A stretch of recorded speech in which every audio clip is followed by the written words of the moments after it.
Hey, chat. Good to see you. Hope you're doing well.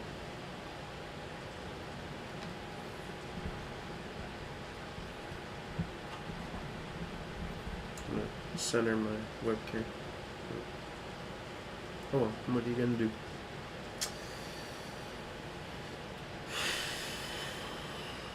Apologies for the, you know what, screw it. I was gonna put it over on, my second monitor, but it doesn't want to cooperate, so it's... Whoops. Oopsies. There we go. Much better. You can see my face now. Cool.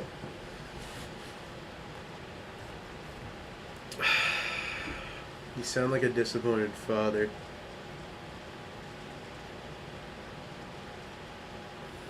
Nah. Do I?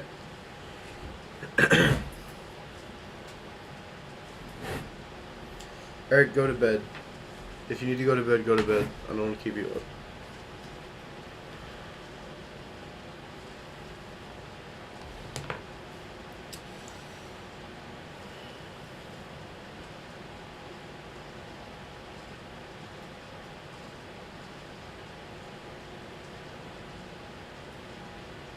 Don't let me stop you from a full night of sleep.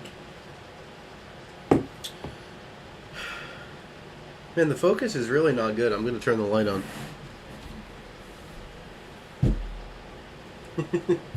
The focus is really bad with the light off. I was going to be all dark and mysterious, but my webcam has said no. Not today. Cool. Hi, everyone. Thanks for coming out. I appreciate it. I know it's late on a Thursday. Bro, it's not nonchalant. Nah, webcam was like, we are not nonchalant today. We are not dark and mysterious today. You are not him. You are not Batman. You can only listen to crash out anthems and get so far. Anyway. So, I guess I should explain the late stream on a Thursday night, because that, like, never happens. How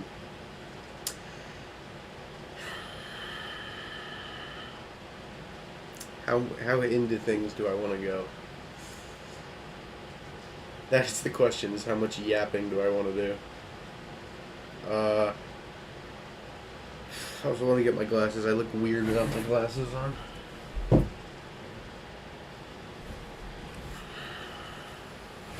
There we go. All is right with the world now. Not really, but you know. Close enough.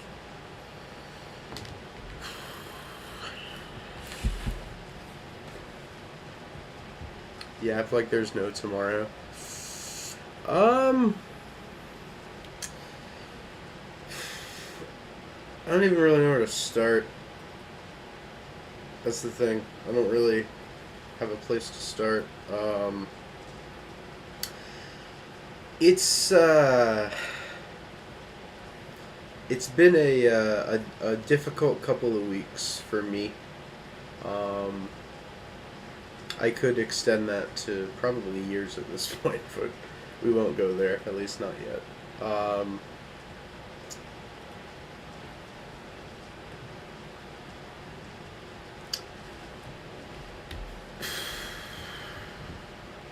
It's been a difficult couple of weeks. I've been dealing with a lot of mental struggles lately, from like all sorts of different places, all sorts of different directions.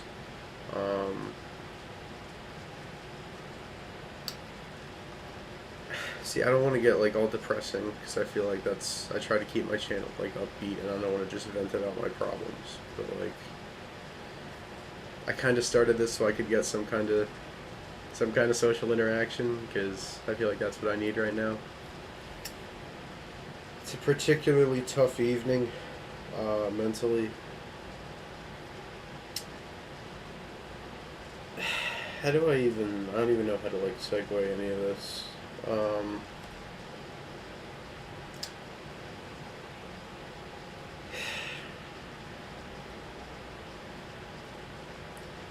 I've been kind of psyching myself out all week over a whole bunch of different stuff,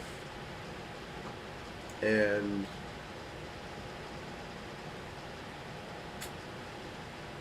it just seems like it's like one of those. It feels like I can't do anything right now. You know, it feels like everything I do is wrong, and I feel like people are getting upset with me to the point where they're not speaking to me, and that really hurts. One situation in particular where I was in a group assignment with someone, and I will not lie, they did 95% of the assignment, and it was not my intention, and I tried to help out where I could, but they've really only spoken to me when spoken to since we turned that assignment in, and that really hurts because this is like one of my best friends. I've been there's been a lot of highs and lows lately, and the highs never last. They always fade away quickly, and the lows always stick with me a lot more than the highs do.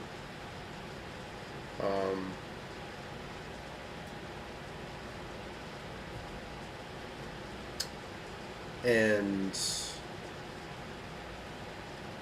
I don't want to say existential crisis, but I've started questioning everything I've done for about the past 3 years of my life, and if it was the right decision.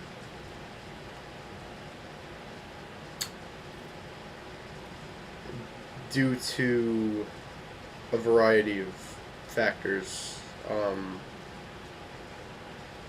I've started just I've lost faith in myself, I think is probably the best way to put it. I'm not proud of myself. I'm not. I'm dealing with some stuff that I won't go into mentally, and some old issues are reemerging and being difficult. And I don't really feel a whole lot of satisfaction in my life, just generally. In a lot of different areas, I'm kind of disappointed in where I'm at.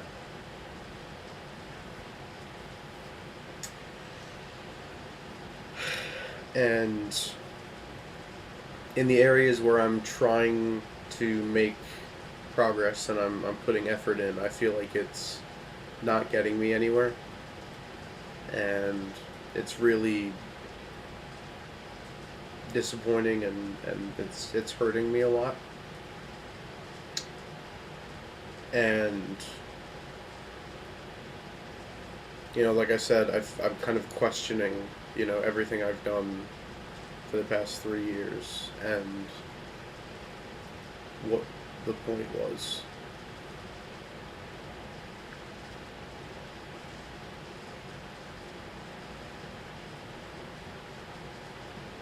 Because I don't like talking about stuff like this, because, and not just in a stream setting, in a general setting, I don't like talking about stuff like this because regardless of the situation, I always feel like I'm begging for attention. It's one of the things that I struggle with, is being open, because whenever I'm open, I feel like I'm either intentionally or unintentionally begging for attention. And obviously that's not what I'm trying to do. I'm just trying to get my thoughts out. But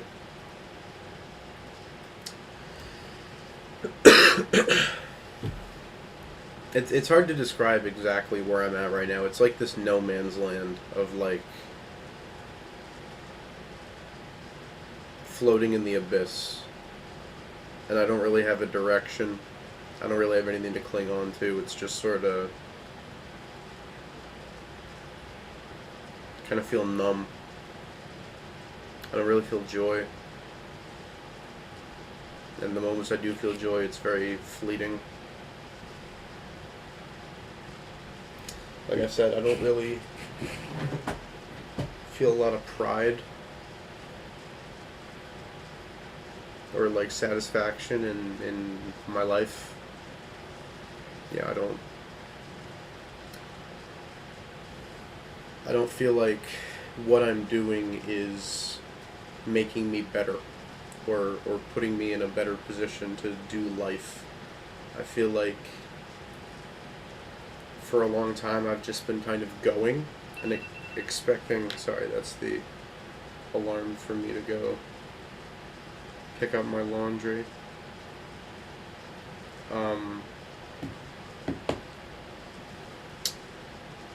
But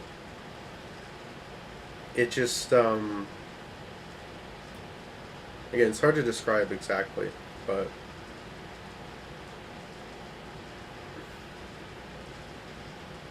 I've been struggling to be happy. I've been struggling to take pride in who I am and what I'm doing.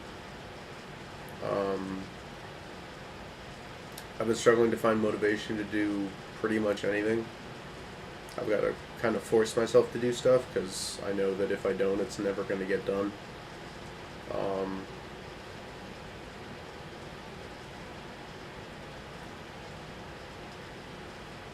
I've been sort of increasingly insecure as well about some stuff.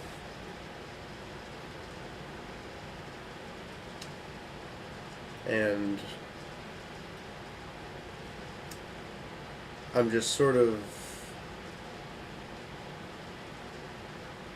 I don't really know where I am and where I'm going, I guess. Because I've had this idea of my goal and how to achieve it for so long, and it's not... things aren't happening that way. And it's sort of completely thrown me off. And I'm having to adapt and figure out what to do.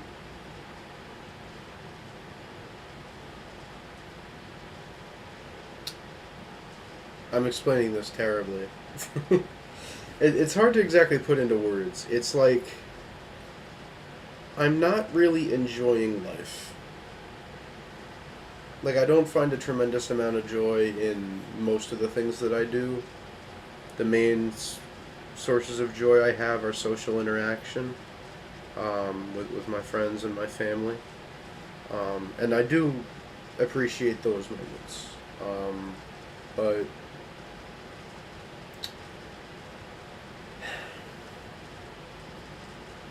I don't know.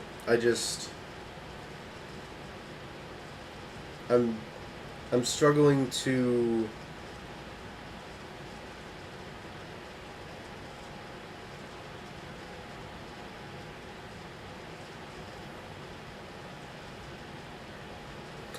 I think maybe the best way to put it is I'm struggling to be happy as me. Maybe that's the best way to put it. Because I'm struggling to be happy, but I'm not just struggling to be happy. So, like, I'm struggling to be happy in the situation that I am in. And, like, everything that comes from that. I'm struggling to find joy and purpose in that. And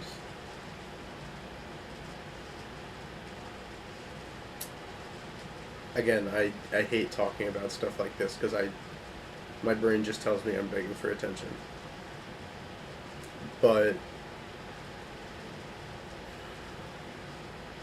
you know, if I'm not happy and I'm not at my best, then you guys aren't getting my best. So, you know, this sort of plays into all the different aspects of my life and what I do. So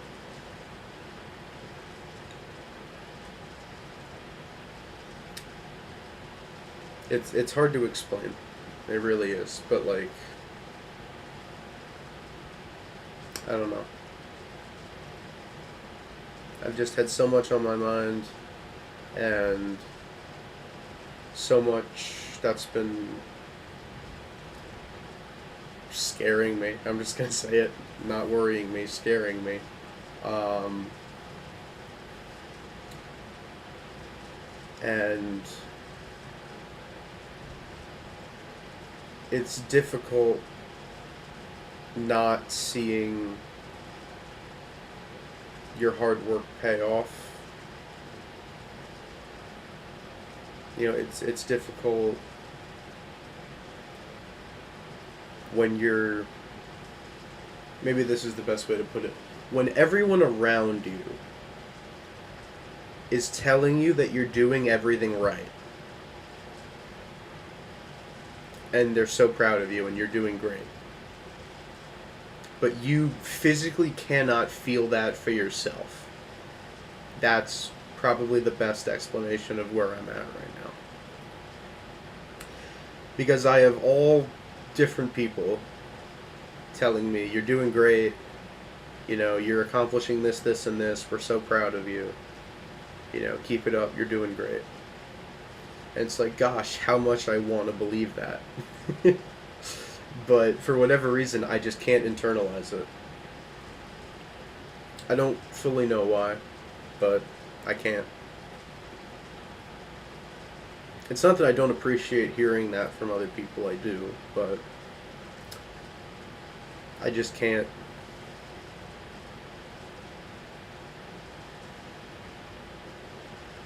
Take it to heart, I guess.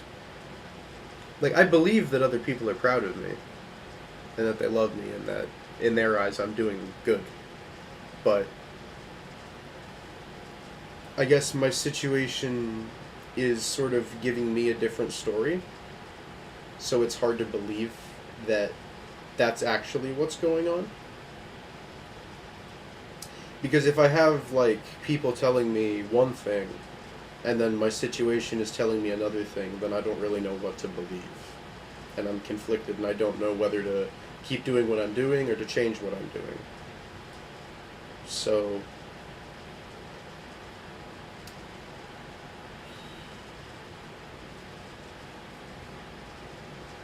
sorry if this is making, like, literally no sense, but it doesn't exactly make perfect sense to me either, which is probably why it's so difficult for me to talk about. Is, you know, I don't fully get it either.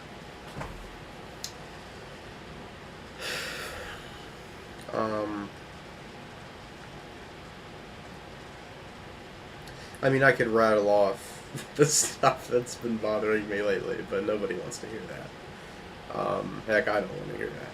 So,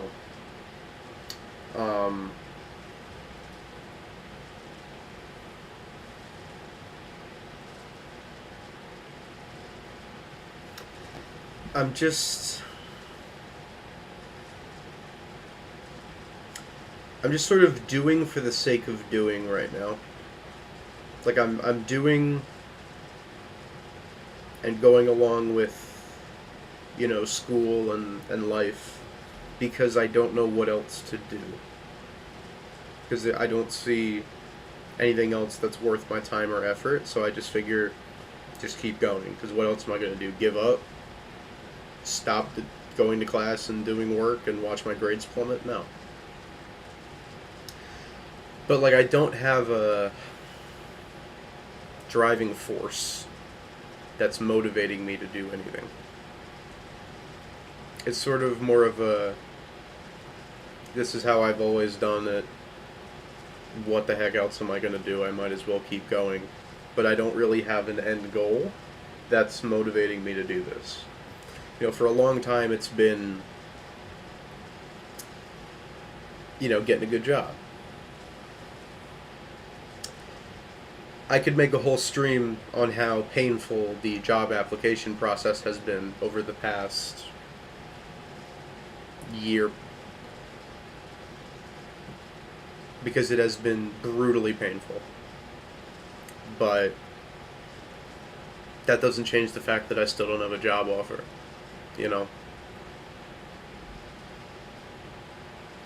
It doesn't change the fact that I've applied for 900 jobs since the end of August, and I've gotten one interview, and I completely botched it. Couldn't have botched it much more if I tried.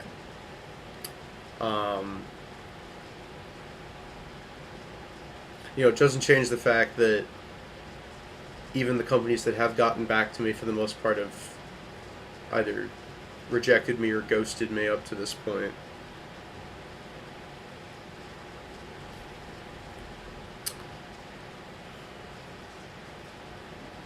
No amount of complaining is going to change any of that.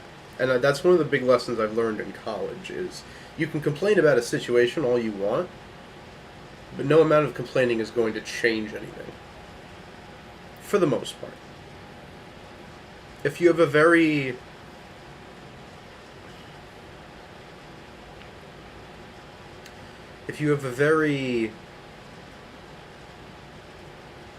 open to suggestion professor, then that might be an exception. And I have had professors like that. But my point is, no amount of me complaining about the job market or how I've applied to 900 jobs and heard from maybe 20 maximum, is going to change the fact I don't have a job offer. The problem is, there's not a whole lot I can do to change that. I've had my resume reviewed twice. I have all the documentation and experience, and I set up a portfolio for myself, and I've done everything I can do. But there's some stuff that's out of my control.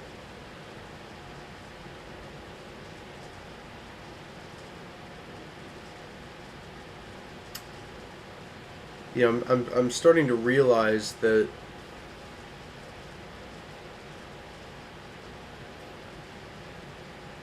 people joke about hating school and stuff like that, but if I could go back and change my decisions, I might. It's been a pretty miserable 2.5 years? I wouldn't give it glowing reviews by any stretch.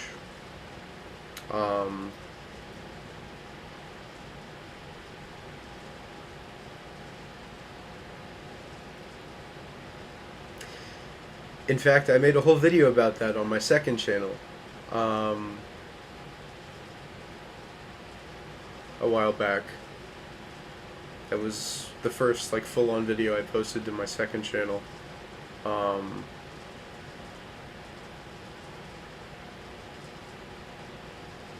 Was sort of a what I wish I knew before going to college type of thing.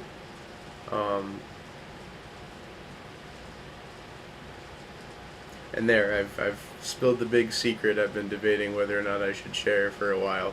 I do have a second channel. I've had it for probably a month or two.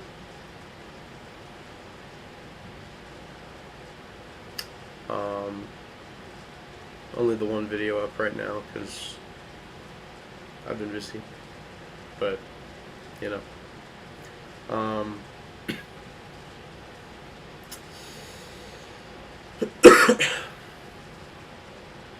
don't know. Again, it's sort of hard to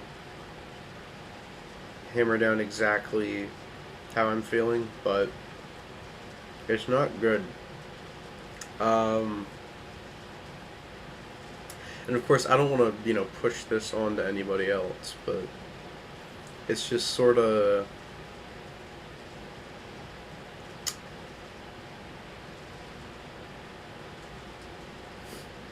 a lot of I wish happening right now.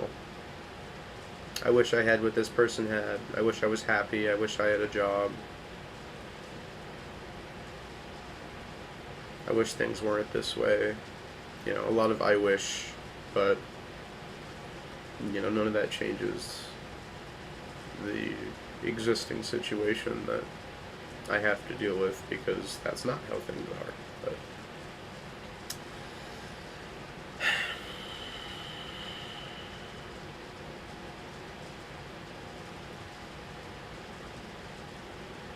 I don't know. It's, again, sort of a state of limbo right now where I'm just kind of doing, and I'm not really enjoying it or taking any pride in it. Just kind of going and fulfilling my responsibilities, because what else am I going to do? And I've got people in my ear telling me this, that, and the other about how great I'm doing, and how everyone's so proud of me. And it's like, I appreciate it. I do. I just wish I was that proud of myself. And I'm not.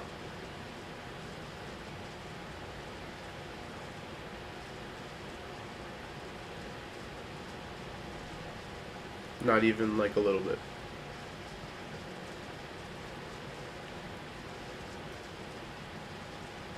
Like I said before, I've lost faith in myself.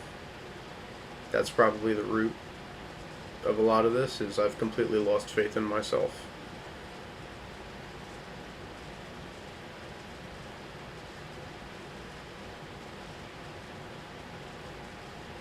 I don't think or speak highly of myself. I don't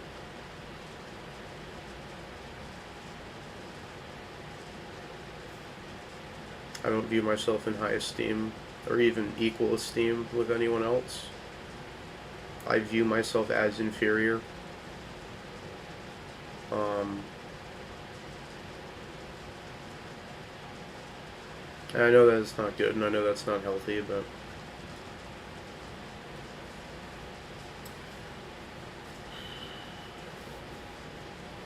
it's like I'm overly modest. I don't even give myself a chance to be prideful, because I just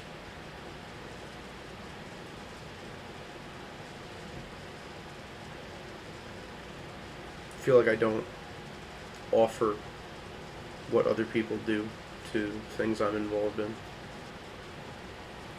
I'm not as smart as other people. I'm not as charismatic and social as other people. I'm not as funny as other people. So, because I lack those qualities, I just kind of put myself on the back burner and look at myself as less important.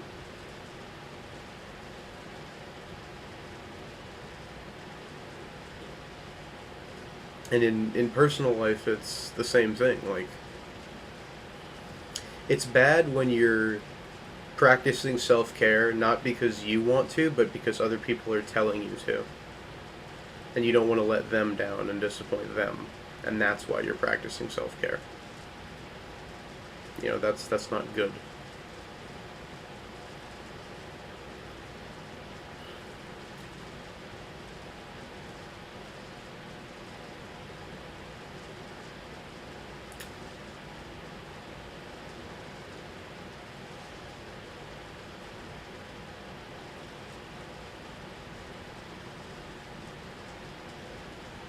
I'm not where I want to be. I'm not who I want to be.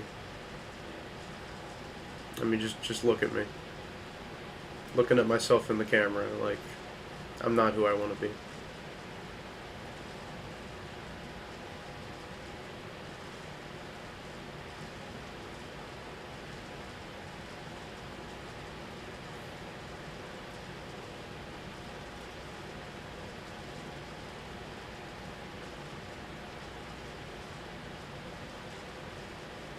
I'm gonna put my laundry in the dryer. I'll be right back.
Gosh, I love my friends.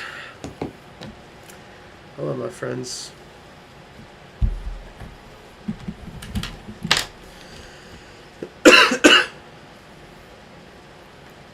I love you, boys.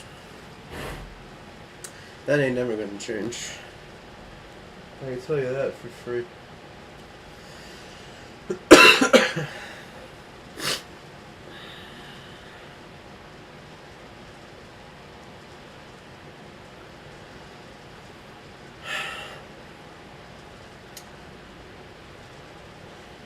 Snowy, I don't know.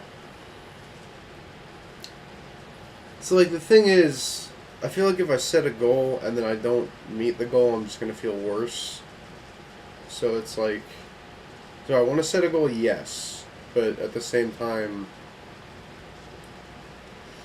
I know I can't just sit around and wait for things to change, but, like, I don't know. It's just, again, there's only so much I can control, and, like,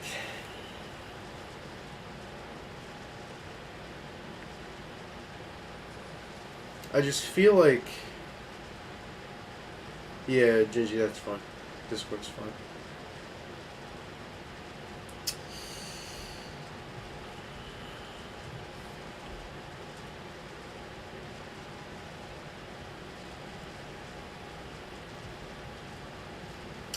And I don't want anyone to worry about me, by the way. I should get that out there as well. I don't want anyone to be worried about me. Like, I'm good. Just a little lost right now. A little disappointed in... And there's some stuff that's my fault, and there's some stuff that's not. Like, I can't control the job market. All I can do is apply for jobs, you know, put out the best resume that I can, and hope that they contact me for an interview. You know, that I can't control that. That's me.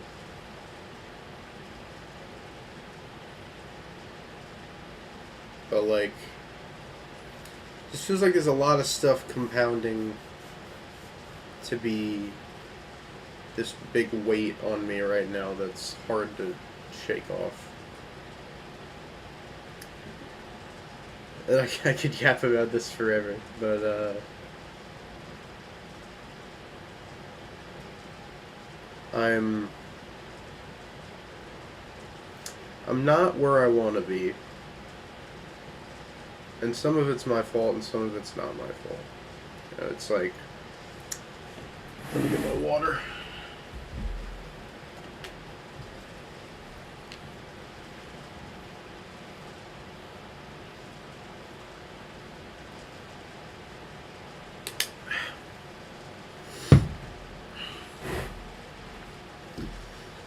But yeah, I don't want anyone to worry, because, like, I'm okay, it's just...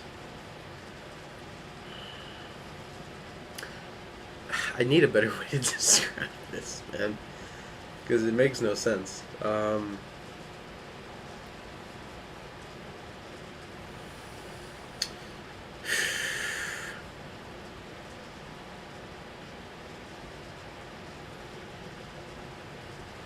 There's a lot of stuff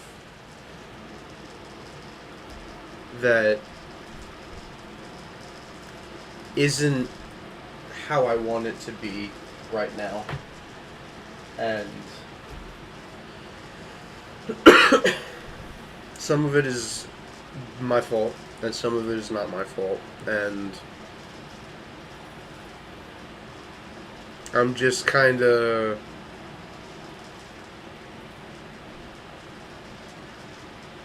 burnt out, maybe? That's definitely part of it. This is my 4th consecutive semester. Like, I didn't get a summer break.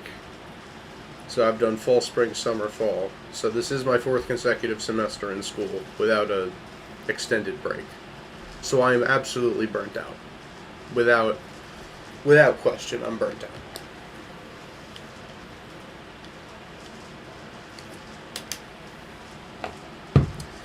I'm trying to be a productive executive team member for my Christian organization.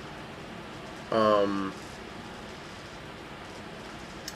and I find that difficult as well.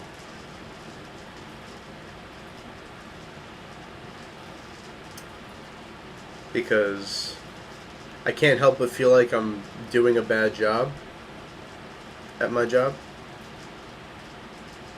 Despite, again, people telling me otherwise. I just can't. I can't shake the feeling that in everything that I'm doing, I'm not doing well enough. Maybe that's the best way to put it. I can't shake the feeling that in every individual thing that I'm doing, I'm not doing well enough. And I could be doing better, or I should be doing better. And so that's kind of coming together and making me feel deficient and like I'm not who I should be. Maybe that's a better way of putting it. I don't know. Because like academically, I feel like I could be better. I could be more thorough. I could be more complete. I could use my time better.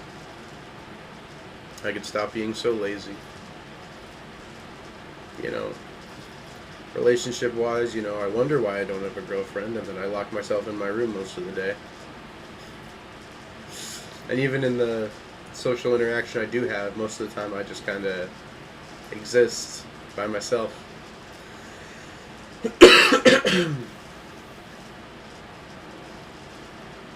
But hey, I'm socializing. And then, like, again, in terms of, like, my club responsibilities, like,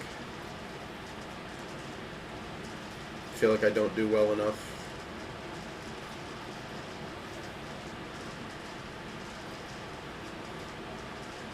I feel like I'm not comparable with the people who were in my position before me, and like, I'm not helping the organization as much as I could be.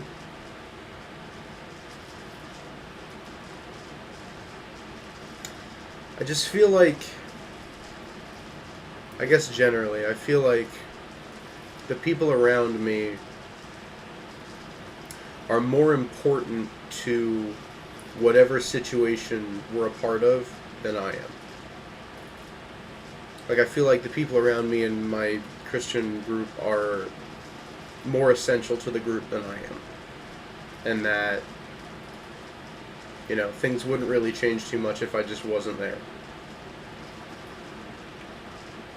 Like, academically, there's obviously plenty of people here smarter than me, and that's to be expected. But, I feel stupid whenever I'm sitting in office hours getting help and I hear other people, working through problems efficiently. And here I am, spending 2 hours with the TA. But,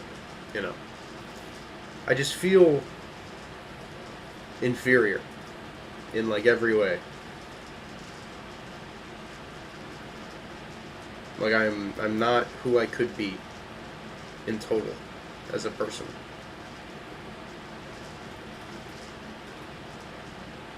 I feel like I'm not good enough. And that's just kind of spiraled me further and further into this depressive episode. And I don't really open up about it. I don't. This is probably the most I've opened up about it.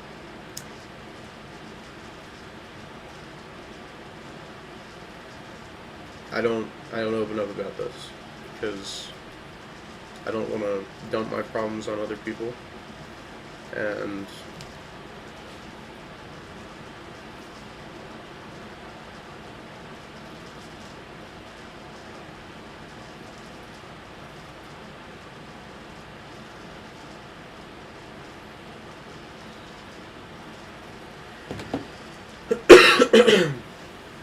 turn Do Not Disturb off. I don't even use it anyway.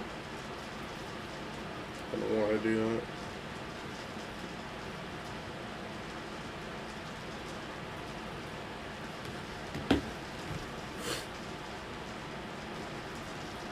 And I know I shouldn't compare myself to other people. I know that's not a healthy thing to do. But, like,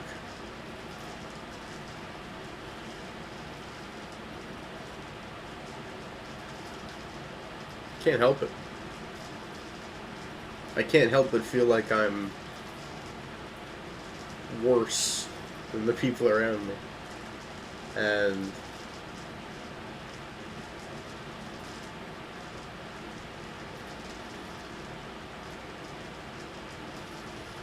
there's a lot that has happened in my life, just generally, that does not make it on camera. I like to think I'm one of the more public YouTubers. If something happens, most of the time you guys know about it. But there is a lot that has happened off camera that I do not talk about. And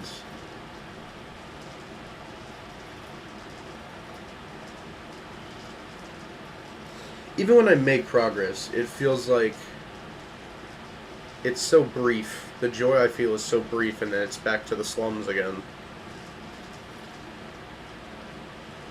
I need something to bring me extended happiness.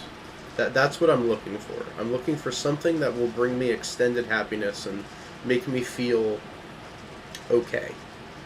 Not incredible, just okay, just content with where I'm at. I need something to come along, something to show me that, hey, what you're doing is contributing to something. You're making progress. You're a decent human being. That's what I need, is some kind of... And again, like, I know there's people telling me, like, you know, you're doing great and everything. But I feel like the people who say that are, like, they're close to me. Like, I feel like they kind of have to say that. Not that I'm forcing them to, but, you know, specifically, like, my family, like, I know they don't have to say that, and they do say that, but it feels, not that I don't appreciate it coming from them, but it's different because it's kind of their job to say that, you know? It's not that I don't believe they mean it, it's just that, I don't know.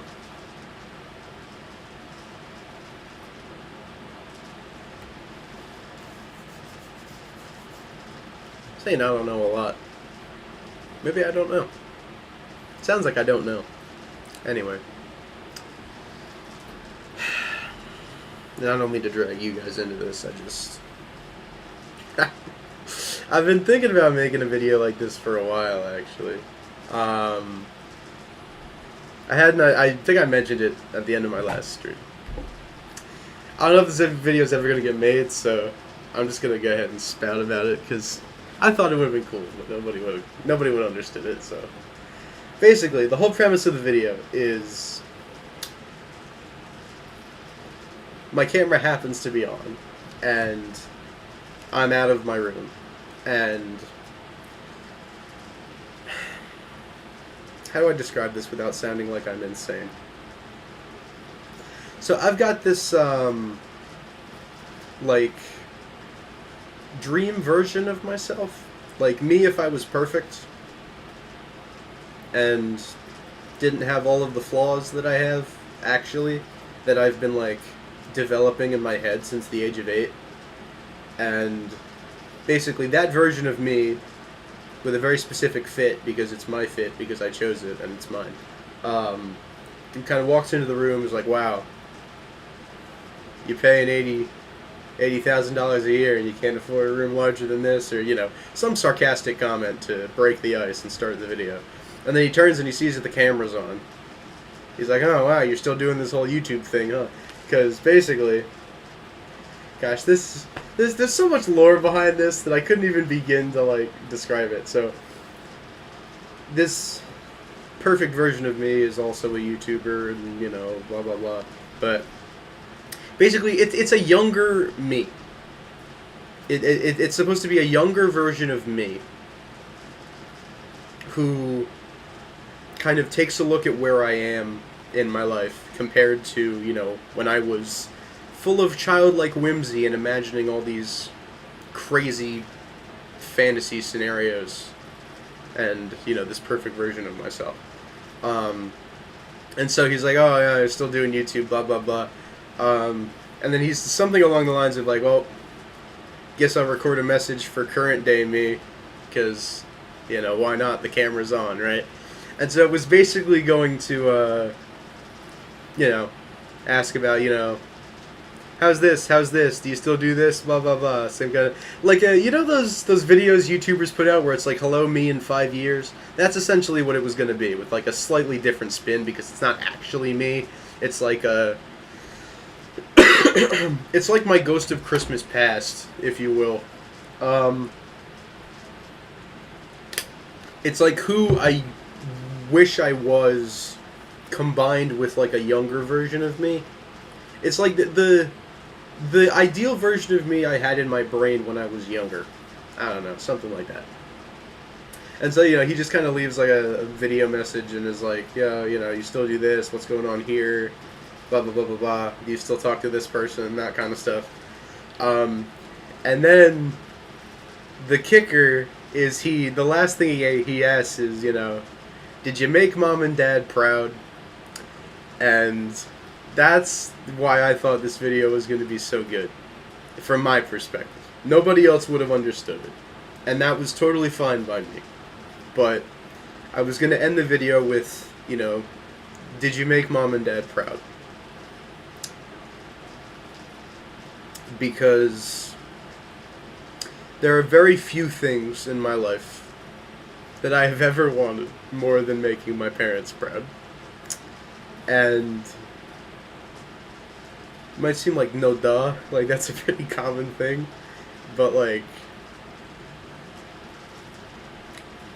it's something that's been really personal and really sort of deep for a very long time. And that's why the video was going to be so, you know, deep and important to me, was because I was going to kind of end the video on that question. So, you know, me sort of reflecting on where I am in life and, you know, have I made my parents proud? You know, thinking about that. Because it's, and, you know, kind of the big thing is, that's one of the things that stayed consistent from then to now, is that desire to make people proud, you know? In my eyes, absolute cinema. But, again, nobody else would understand it but me.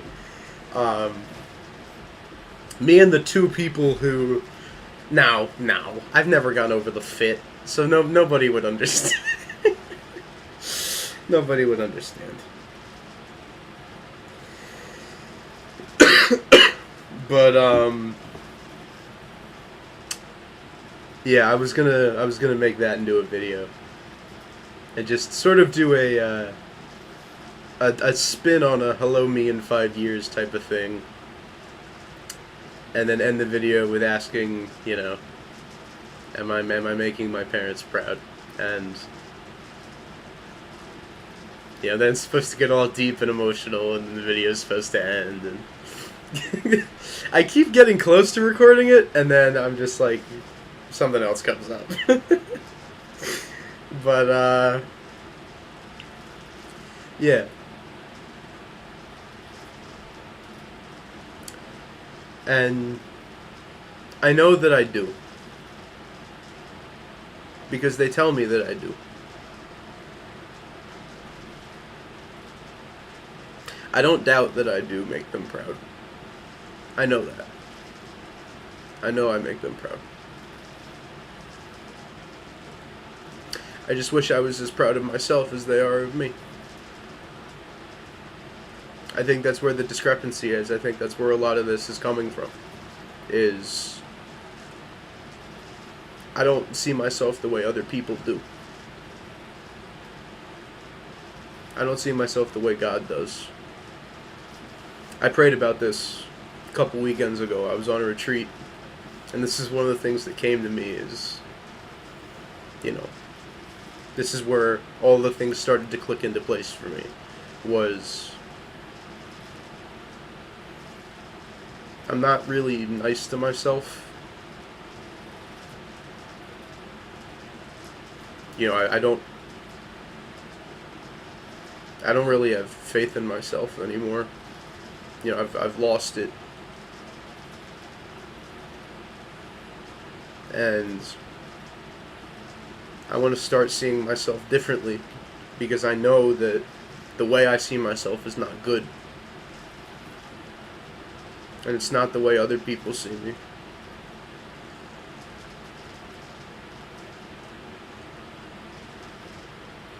And so that's one of the things I prayed about is, God, let me see myself the way you see me.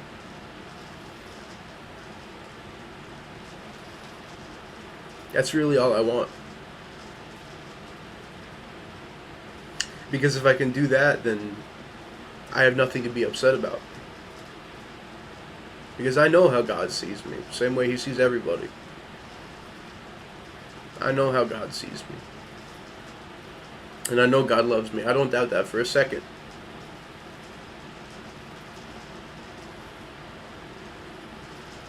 I just want to see myself that same way. That's all. That's all I really want, man.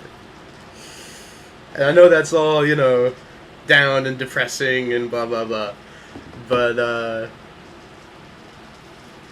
this retreat is really where things started to snap into place, and I started to see, I guess, the problem, for lack of a better word. Was there's a disconnect between how other people see me and how I see myself. And that needs to change. Because, gosh, I wish I could see myself that way. I really do. I wish I could be happy. I wish I could be, you know, proud and confident and, you know, I could find satisfaction in what I'm doing. But it's been hard to come by lately. Not that I don't have moments, but it's been difficult. It's been a crazy time. I've been all over the place. I mean, I feel like I've documented that pretty well, especially over the summer. It's been crazy. It's been a wild couple of years, and I've been all over the place. Plans have been changing constantly, and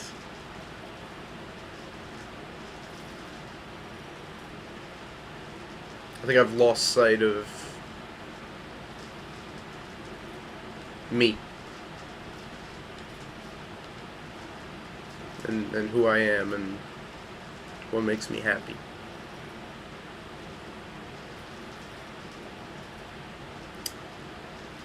It's not that I don't know that, like, it's different from, like, you know, someone being like, oh, I have no friends, nobody cares about me. That's not how I feel at all. I know that's not true. There's times in my life I felt like that. This is not one of them. Like, there are times in my life when I felt that way, and I know for a fact that that is not true. I talk to those people every single day. Like, I know that people care about me. That is not what this is about. This is more about me caring about myself and seeing myself the same way that those other people do. Self-perspective, I guess. And I've always been terrible at this. This is nothing new. It's just, I guess, the stress and pressure of the real world has made me sort of compact in on myself a little bit. Because before it was just about, oh, yeah, you know, you'll get through this, and, you know, you'll be able to get all your work done, and blah, blah, blah. But now it's like jobs and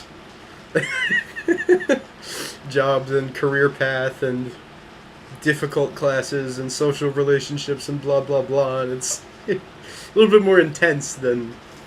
I remember one particular time just absolutely breaking down and sobbing in bed before going back to school after spring break, because I was like, I'm not gonna be able to transition back into school from spring break, and my grades are gonna plummet. And I remember my parents being like, "You're gonna be fine. What are you talking about? You're gonna be fine." And now it's like, I don't have a job lined up. I don't know if I'm gonna be able to graduate if I can't get a job.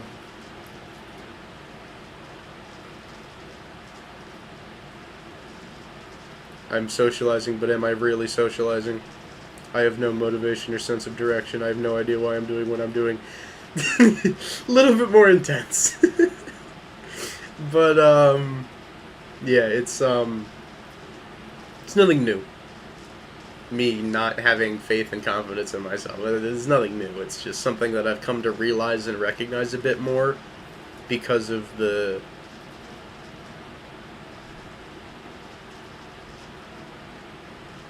level of the things that are bothering me.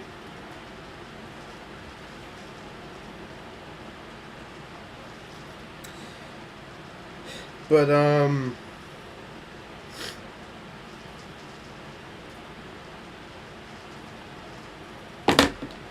don't even know what I'm talking about anymore. I'm losing it.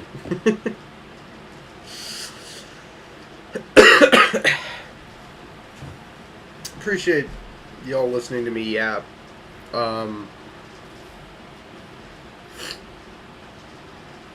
just need and who knows, this might disappear tomorrow. You know, I might get a fantastic job opportunity tomorrow and everything might change, or, you know,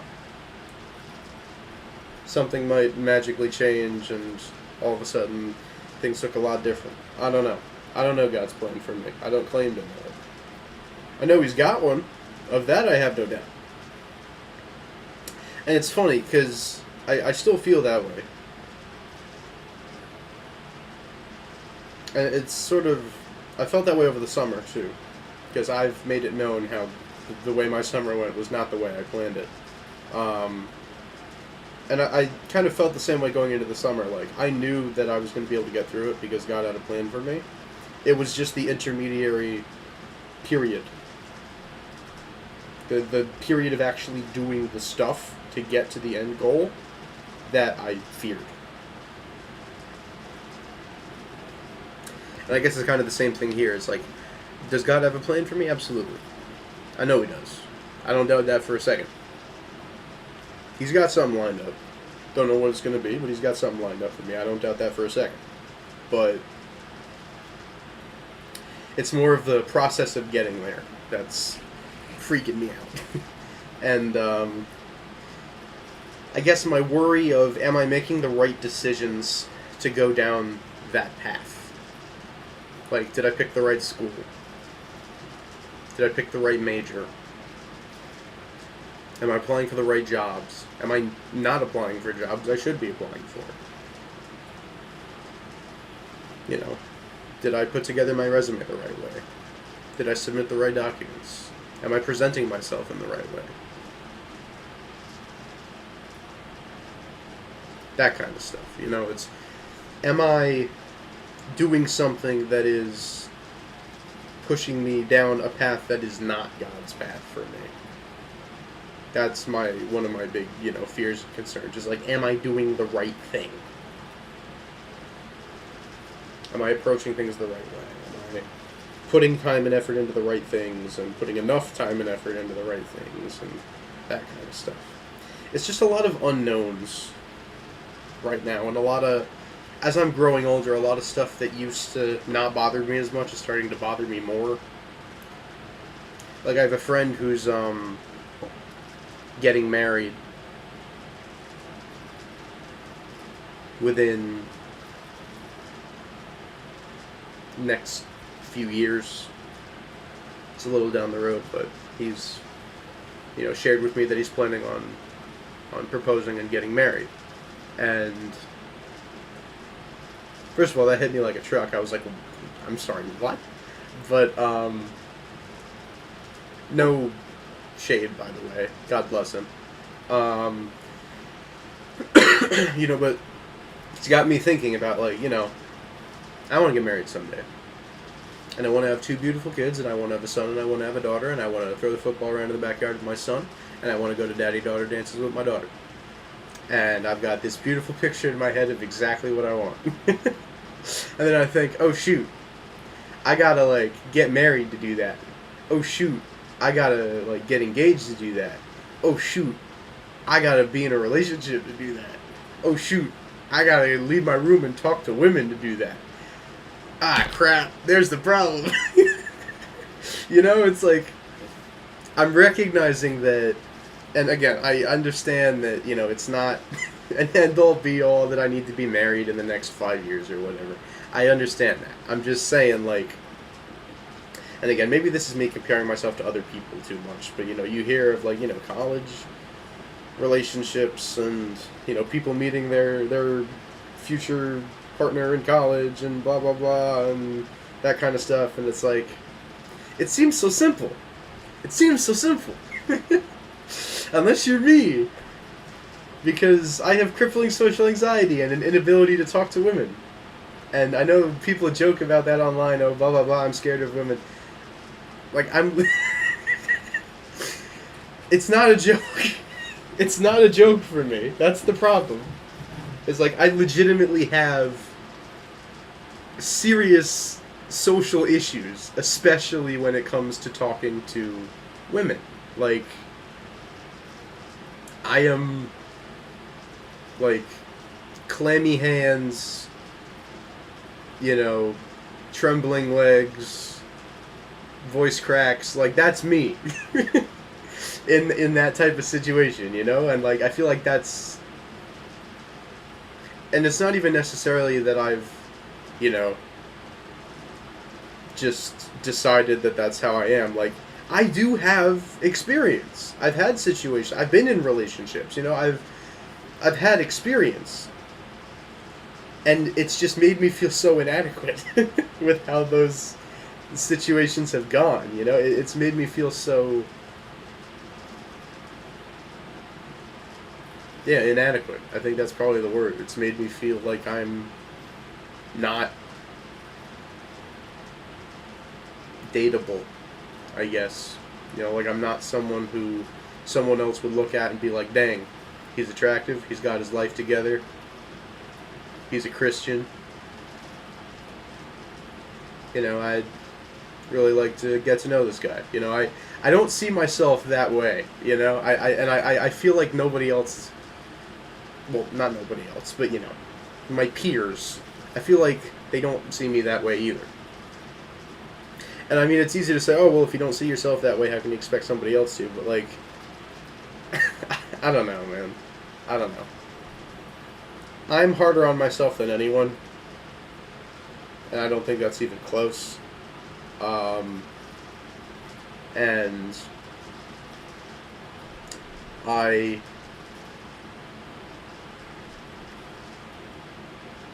have this irrational fear of things going terribly wrong. Also, I have a difficult time, like, progressing through the stages of knowing somebody as well. Like, if I find somebody attractive, it's hard for me to walk up to them and be like, hey, you want to be friends? You know, it's hard for me to start there. So, like, you know, that's one of the things that's, gosh, that's been on my mind forever. That's been on the worry list for far too long.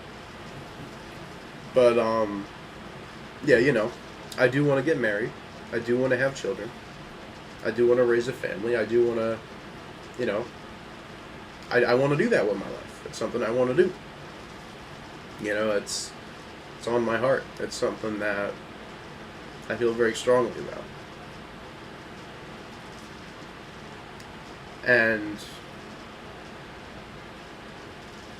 it's hard to do that when I'm not a super social person, and I don't personally feel like other people look at me as someone who would be a good relationship partner.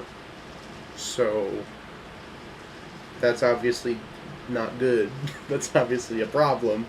So then you could go into, oh, well, what parts of myself do I think need improvement? And tune in next time for that stream. No.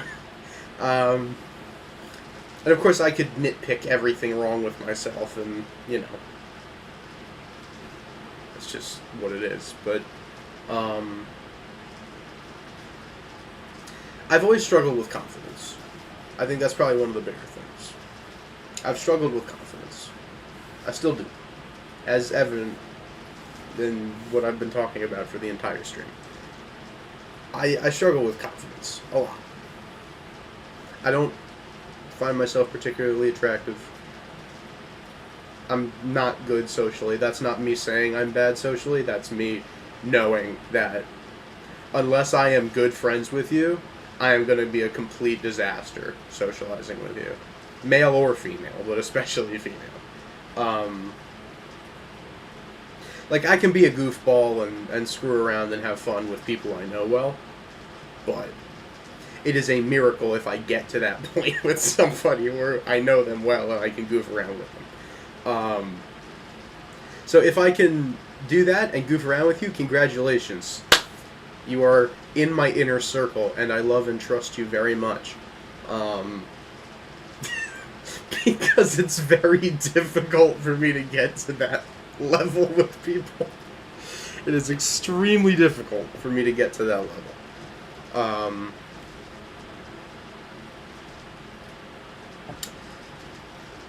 But yeah, that's definitely something I need to work on, is confidence.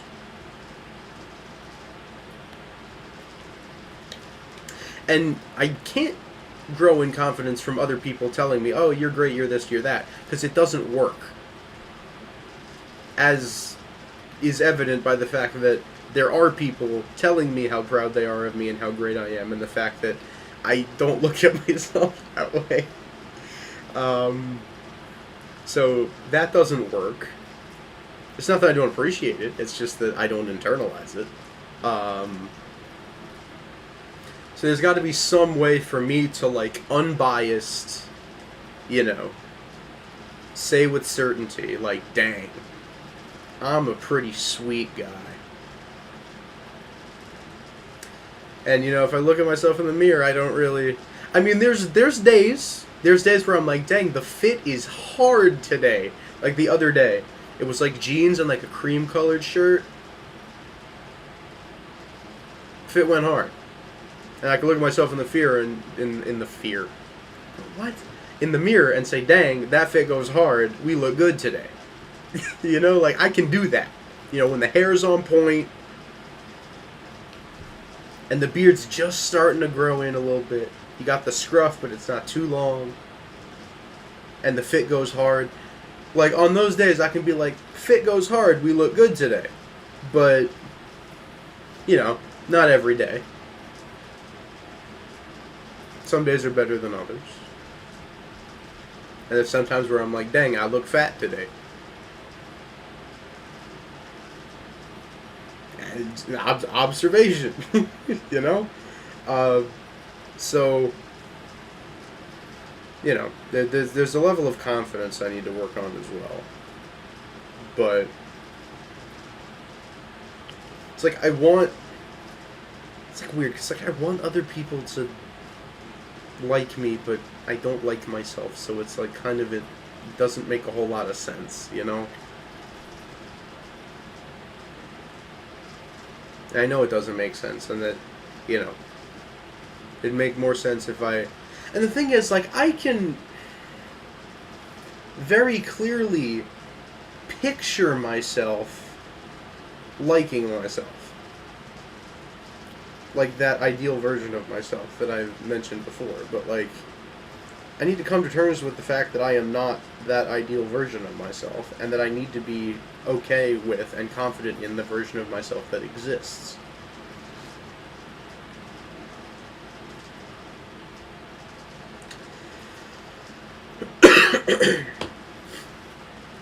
And I feel like that's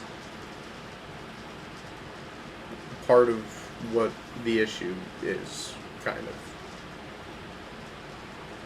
So I don't know. I gotta figure something out. Some perspective, some kind of something. Maybe it's the gym. Maybe it's...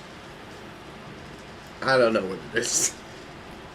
I don't know what it is. But I gotta find something to the point where I can look in the mirror every day and be like, you look good, you feel good,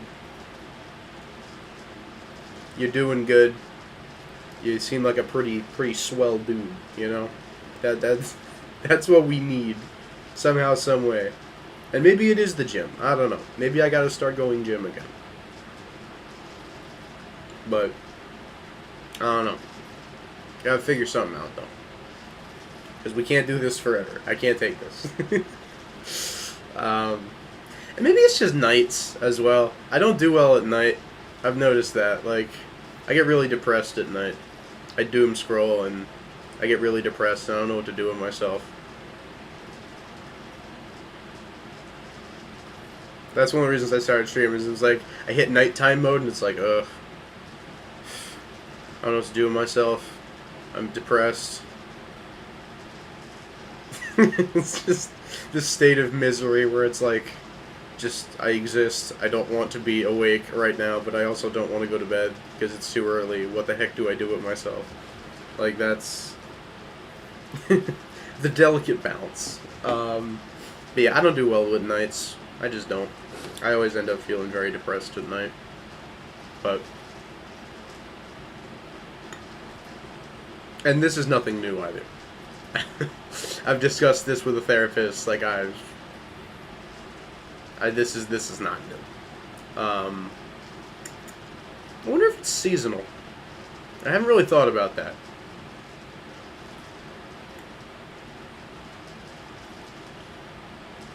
I'm trying to think of when I used to feel this way. Was it in the fall?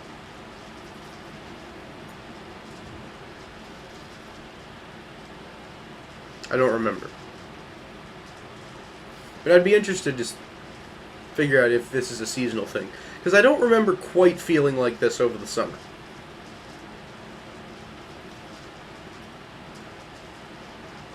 Like, I'd have tough nights, but not, like, to this extent. So I wonder if it's seasonal. I'm curious. Maybe I'll have to keep that in mind for future falls to see if it's a seasonal thing. It's possible. Seasonal depression is real. Maybe that's it. I don't know.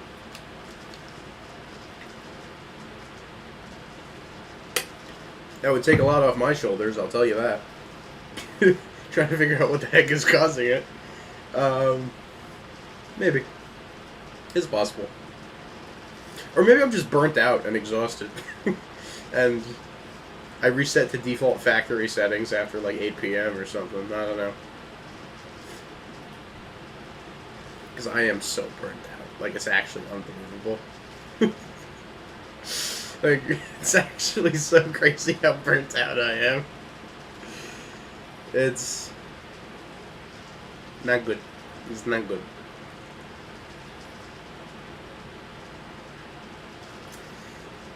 That's definitely a big part of it, is I'm just so freaking fed up at school. I don't want to do school anymore. I don't want to do school anymore. I'm so sick of it. I just want to be done. And I'm close. I only got one more semester after this. Plus my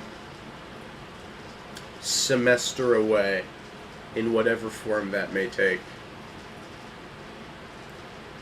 But we're almost there. One more semester after this one. We're about halfway through this one, so.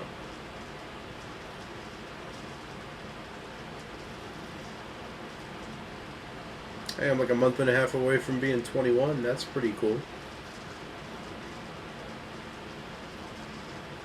I can have the occasional alcoholic beverage to take my mind off of things, as long as I'm not operating a vehicle.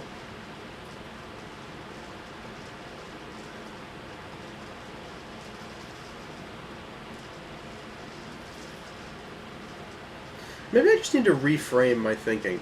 Instead of like, oh, I don't have a job, it's, you know, maybe I should think of it more like, there's all these incredible opportunities for things that I could be doing in the spring. Like, I could be working for a company, like doing legitimate CS work in the spring, and that's really cool.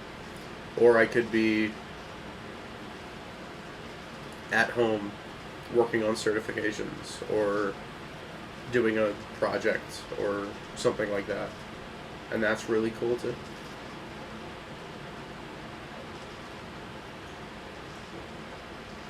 So maybe I'm just not looking at stuff in the right way. I don't know.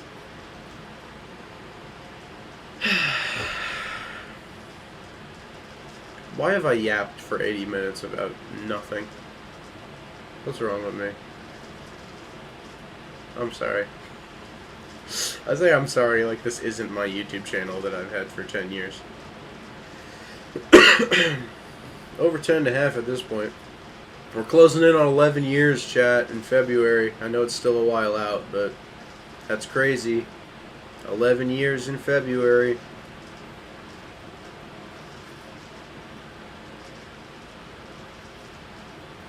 Then I'll have had this channel for longer than I haven't, which is pretty cool. Most of my life will have been spent having this YouTube channel. That's pretty neat. It's pretty cool.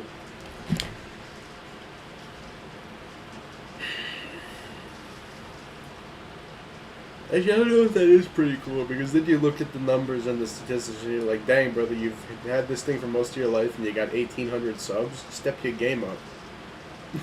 I don't know. I kind of like it small, honestly. Like, I like it small. I like when I get to read everybody's chat messages and people come to stream and then come back to stream and they're like, hey, and I'm like, yo, welcome back. I think that's cool. That's one of the cool things that I've gotten to experience is more personal connections with people. And I like that. It's one of my favorite things about this channel is the personal connections.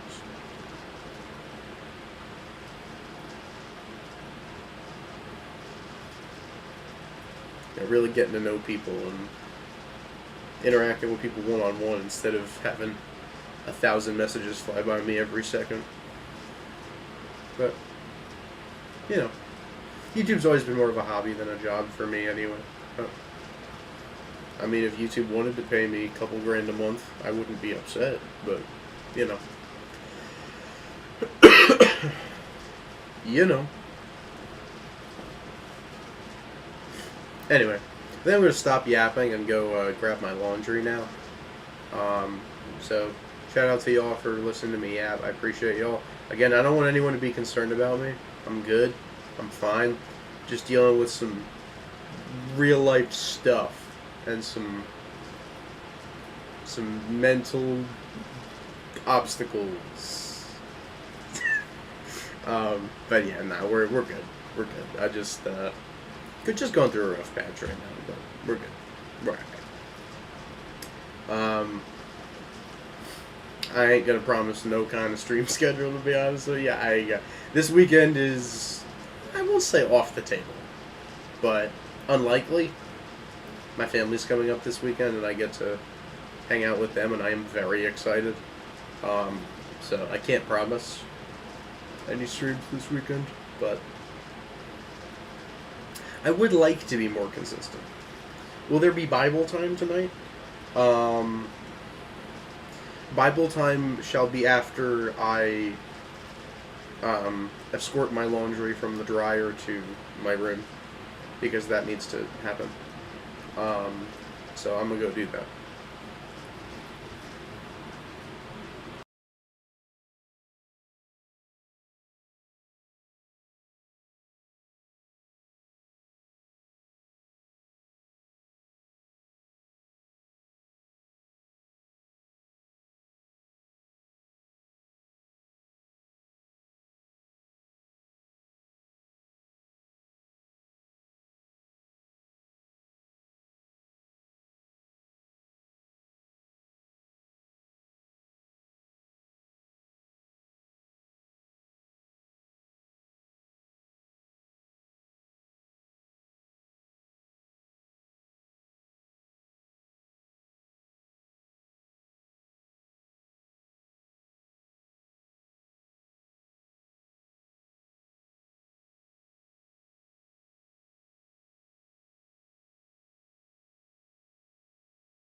Welcome to Mario Does Laundry ASMR.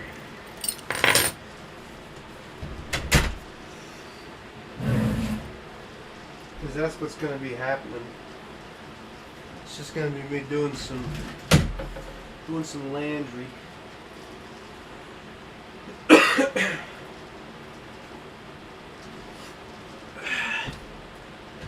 Everybody's favorite ASMR channel for the three times I've ever done. Well, let's see. I did a couple mukbangs my first semester. That was like peak fat boy, like 2 for $25 from Applebee's. And I did a homework stream once. I got Luna to make me a Lo-Fi Girl inspired thumbnail. It's actually my my Google account, my personal Google account avatar profile picture, because it is really sick and I love it. And then now we have laundry ASMR, where Mario yaps about other times he's done ASMR.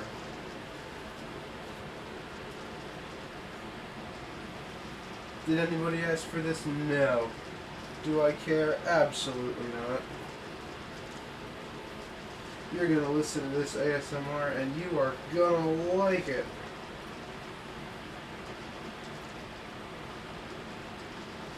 I say that like there's anyone watching. It's probably just Eric. And that's fine. Shout out Eric. Alright. We go drawer by drawer because that's how we roll.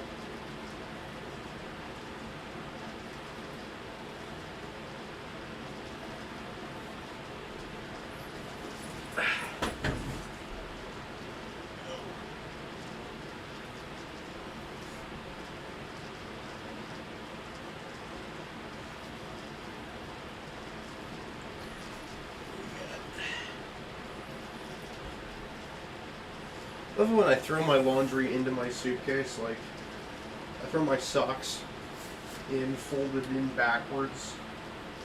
Like, yeah, I'll just figure that out when I get there.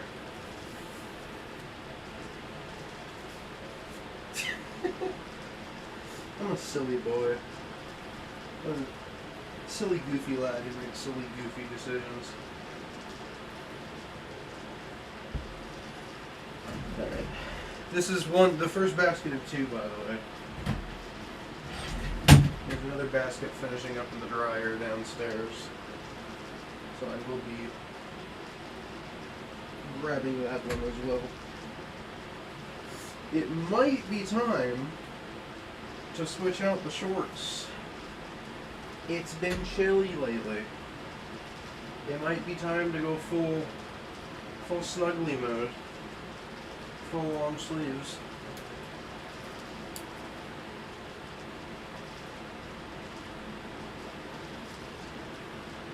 Which is fine. I rock with long sleeves. I like the winter more than the summer. You can fight me on that.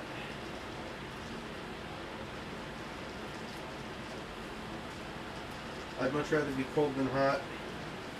Because you can always warm yourself up, but you can only get so cool.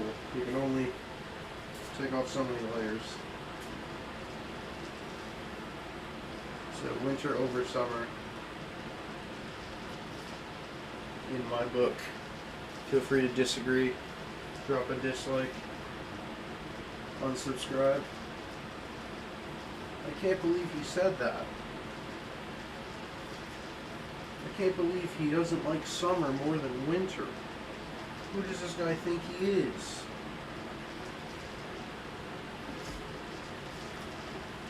Tomorrow I just get canceled on Twitter. This guy says winter's better than summer. What a loser. This go hate raid this guy.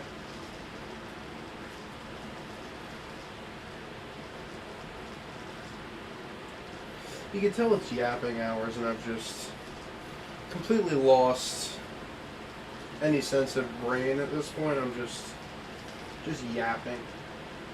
Absolute yapper. Alright,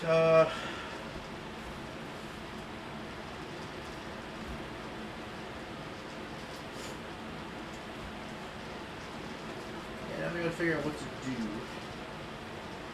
So I have a lot more articles of clothing than can fit in my drawers here. We play Tetris. We make it fit.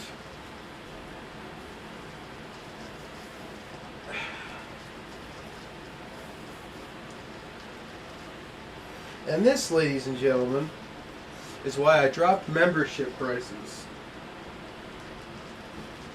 If you don't understand that, I had like 3 or 4 different channel tiers at one point you could buy memberships for. And then people were out of their minds and bought like the highest one. And I was like, why would you do that? My channel is not worth you paying that much money. So, in protest, I got rid of all the high members. I actually don't know what it is now. It's either like $2, $3, or $5, and there's only one level. I'm pretty sure you just get like custom badge, maybe some custom emotes or something. Because there ain't nothing you're paying $20 for that is going to be worth it on my channel. Because I am a certified not that great content creator. TM. Anyway.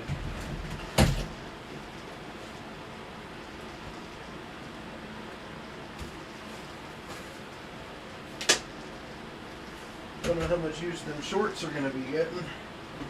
It's chilly up here. What's going on, Captain Hugo? How you doing? Welcome to the laundry ASMR portion of the stream. This is exactly how this was supposed to go. 100%.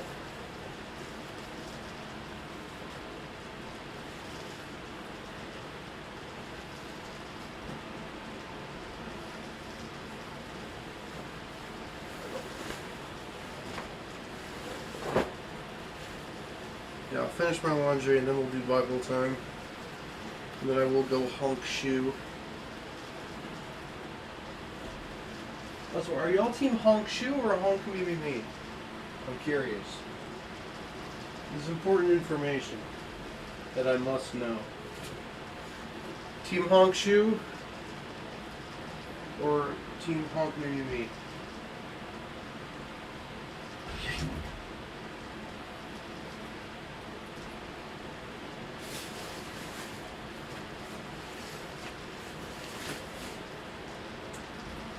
This is sad.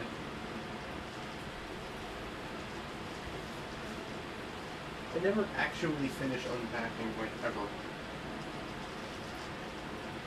I take like 2/3 of my stuff out, and then a third of it just stays in there until I need it.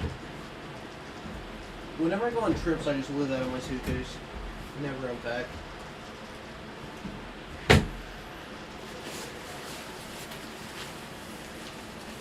Alright. Rain jackets.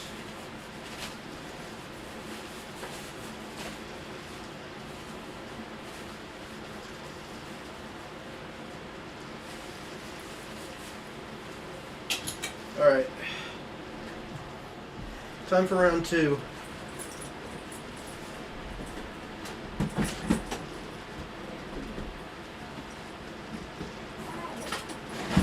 Bro's out here taking up 2 whole dryers. I will be back. Mute.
We return with more Landry. Let's go. Let's go, Chad. #1 streamer of all time. He does his laundry.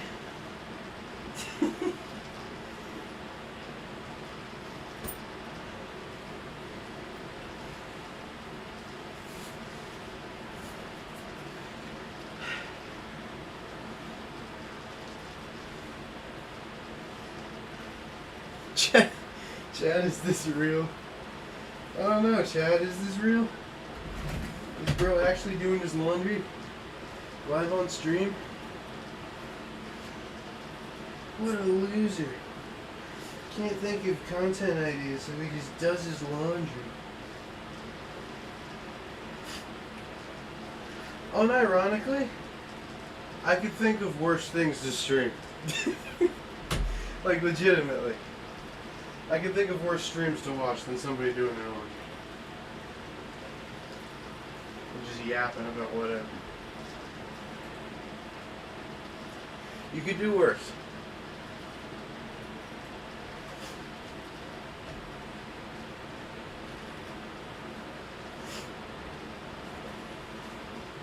You could be watching the Talk to a podcast right now.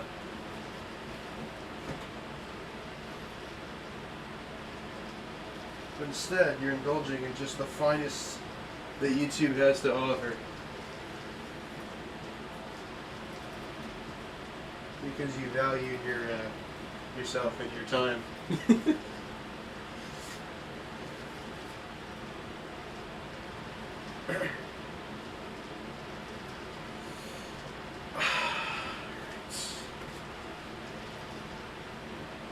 Got a lot of pairs of socks, Chad.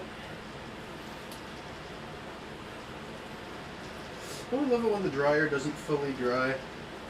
Get you like 2/3 of the way there. There's that one section that's still wet.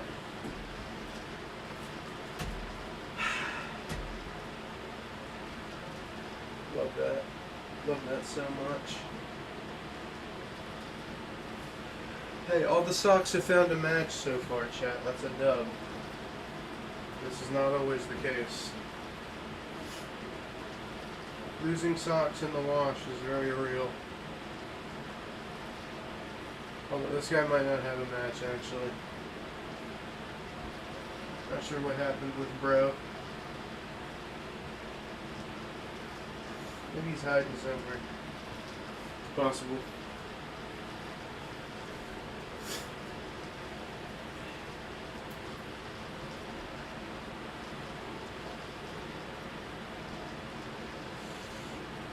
Let this be a record that should be shown to my family anytime they are concerned for my well-being.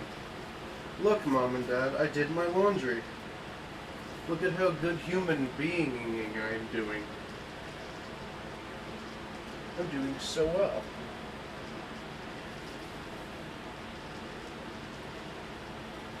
I say that jokingly, but I'm kind of serious.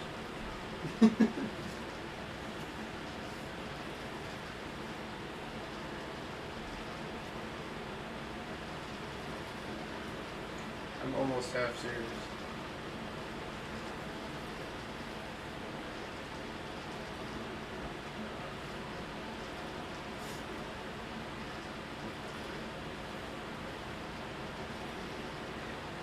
I've got a good fit selection here. Any of these would go hard with jeans. I rock with it.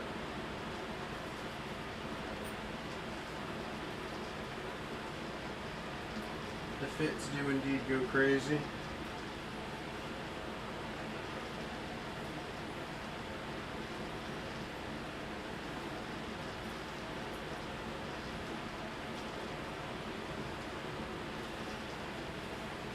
You can't say bro is not gripping. You cannot say that because then you would be a liar. Because bro is cooking.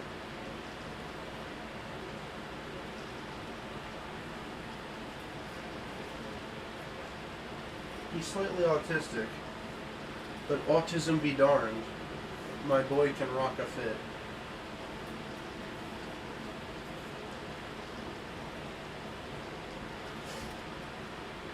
Autism is my superpower, chat.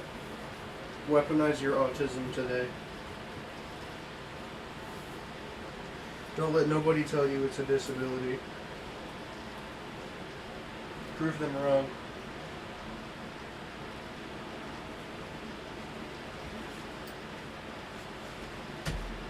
Do not know where this other stock went, but oh well, maybe it's in there somewhere.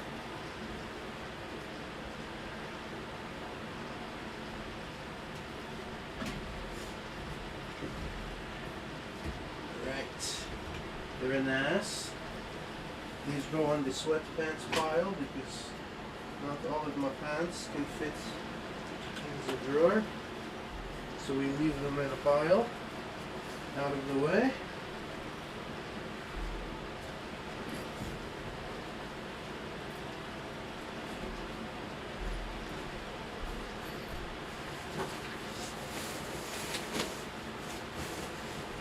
We are, in fact, cooking. Yes, sir. Yes, sir. Cooking.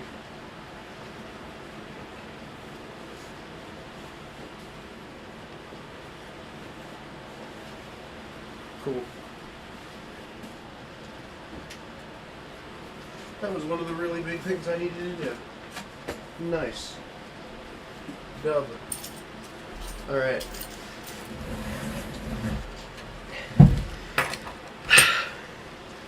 Challenge complete. Let's go.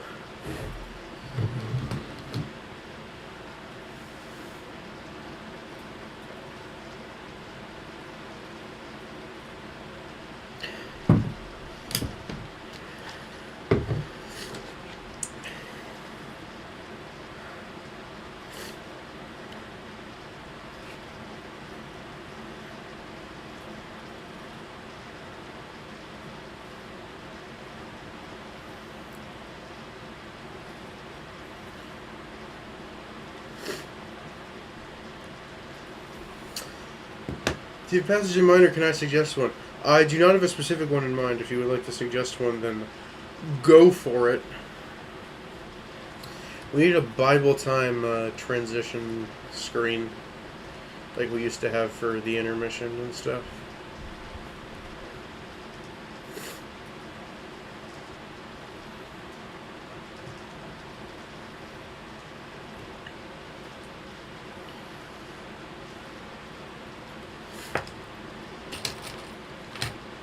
You may suggest.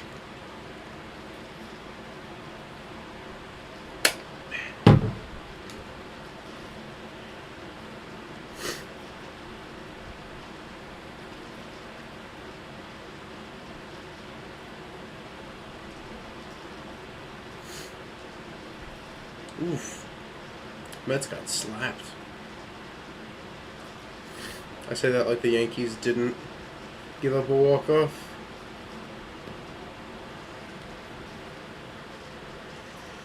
Sirach 14. My verse of the day yesterday was from Sirach? Let me find it. I lied. Malachi. That is not Sirach. Alright. Sorry about that. Sirach.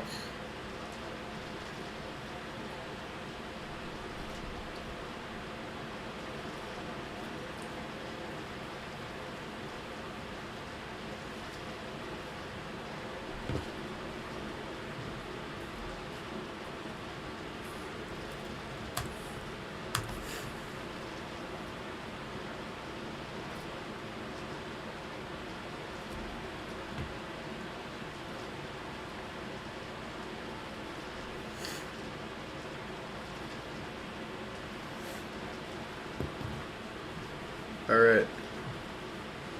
Going back to USCCB, baby. My favorite website. Alright. Let's take a look. Happy those whose mouth causes them no grief, those who are not stung by remorse for sin. Happy are those whose conscience does not reproach them, those who have not lost hope. Wealth is not appropriate for the mean-spirited. To misers, what use is gold? What they deny themselves they collect for someone else, and strangers will live sumptuously on their possessions. To whom will they be generous that are stingy with themselves and do not enjoy what is their own? None are worse than those who are stingy with themselves. They punish their own, I don't know what that word is, avarice? If ever they do good, it is by mistake. In the end, they reveal their meanness. Misers are evil people. They turn away and disregard others. The greedy see their share as not enough. Greedy injustice dries up the soul. The eye of the miserly is rapacious for food, but there is none of it on their own table. My son, if you have the means, treat yourself well and enjoy life as best you can. Remember that death does not delay, and you have not been told the grave's appointed time. Before you die, be good to your friends. Give them a share in what you possess. Do not deprive yourself of good things now, or let a choice portion escape you. Will you not leave your riches to others, and your earnings to be divided by lot? Give and take, treat yourself well, for in Sheol there are no joys to seek. All flesh grows old like a garment. The age-old law is, everyone must die. As with the leaves growing on a luxuriant tree, one falls off and another sprouts. So with the generations of flesh and blood, one dies and another flourishes. All human deeds surely perish. The works they do follow after them. Happy those who meditate on wisdom and fix their gaze on knowledge, who ponder her ways in their heart and understand her paths, who pursue her like a scout and watch her at entryway. Which translation are you using? I am using... what translation does USCCB use? That's a good question. I'm using the... whatever's on the United States Conference of Catholic Bishops website. Anyway. Who peep through her windows and listen at her doors, who encamp near her house and fasten their tent pegs next to her walls, who pitch their tent beside her and dwell in a good place, who build their nest in her leaves and lodge in her branches, who take refuge from the heat in her shade and dwell in her home. Alright. So, let me actually see. Is the first part a continuation from 13? Just checking. Maybe, maybe not. Hard to tell. So, happy those whose mouth causes them no grief, those who are not stung by remorse for sin. So, I mean, I feel like that's fairly, like, don't gossip, don't swear, don't do anything that, via your mouth, that would be considered sinful. And then same with the conscience. Happy are those whose conscience does not reproach them, those who have not lost hope. So that's a little bit different. So happy are those who have not lost hope. So, I mean, I feel like that kind of figures. Like, if you have hope in something, then chances are you're going to have some kind of joy.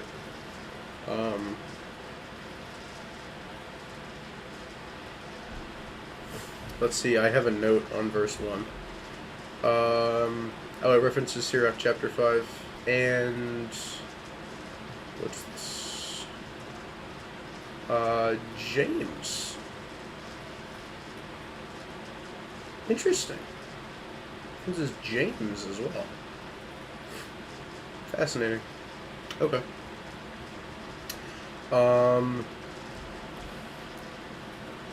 So, are these directly related? I'm not sure. Because we have happy are those whose mouth causes them no grief, and then those who are not stung by remorse for sin.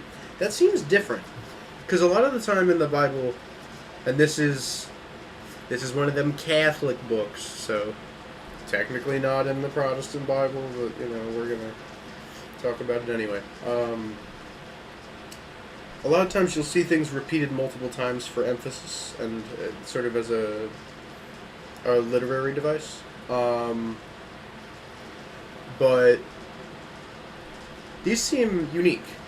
We have happy are those whose mouth causes them no grief, so that seems like any ill will that comes from the mouth.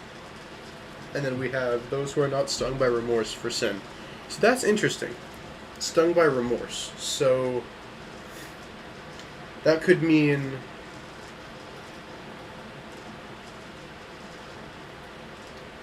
Martin Luther explaining why Scripture is the only infallible authority, except when he doesn't like it. What was I watching the other day? I don't remember. I was watching something the other day. It was funny. Although the hate Catholics get online is kind of crazy. I saw something online today saying that Catholics have like mommy issues, or like Catholics have like a mommy kink, and it's something I did not have to read today. Anyway, so this could mean people who don't sin, or people who sin but are no longer living in... Maybe this is where those other references will be helpful. Let's look at the one from James. If anyone thinks he's religious and does not bridle his tongue, but deceives his heart, his religion is in vain.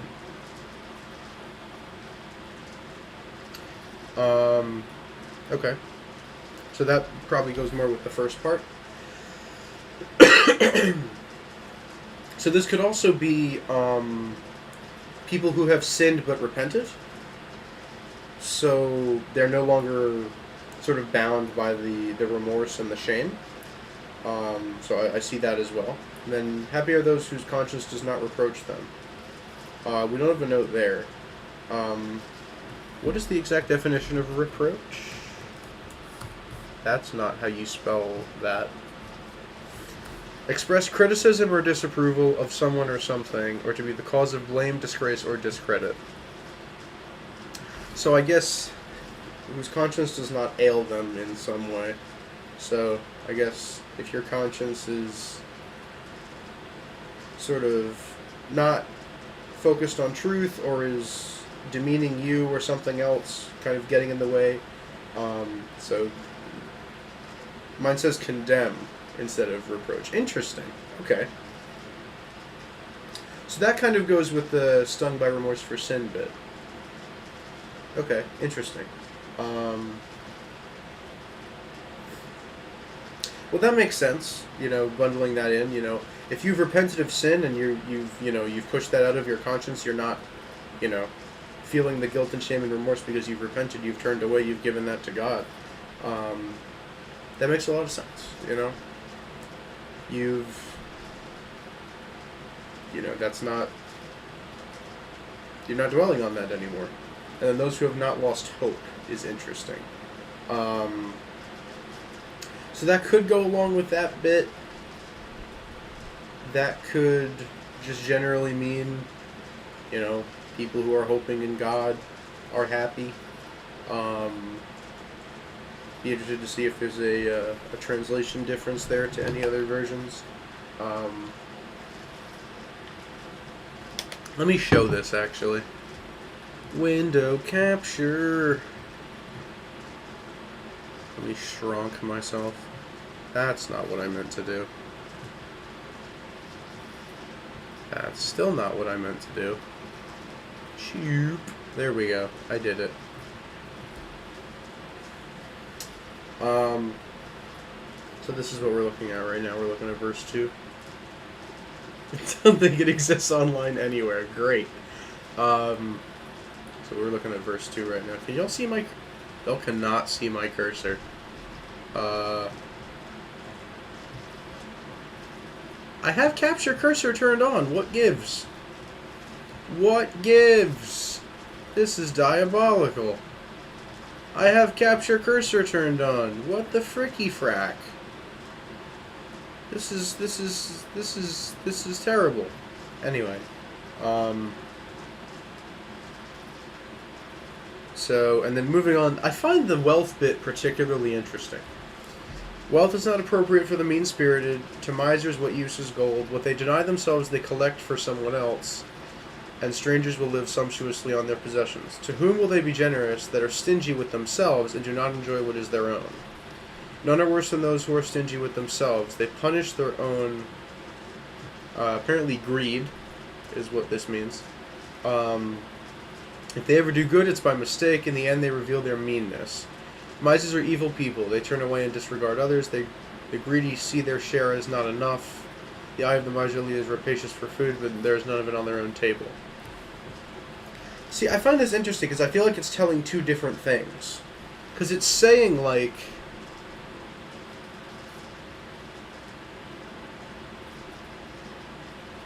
if you have stuff, use it and enjoy it, but then also be generous with it.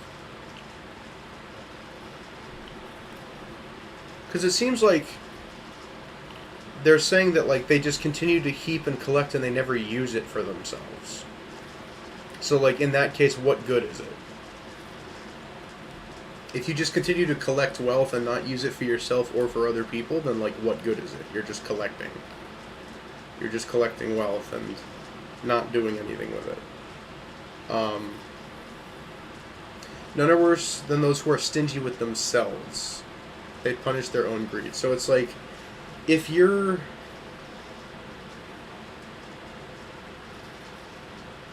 not allowing yourself to use what you have, then you're not going to be willing to give it to others.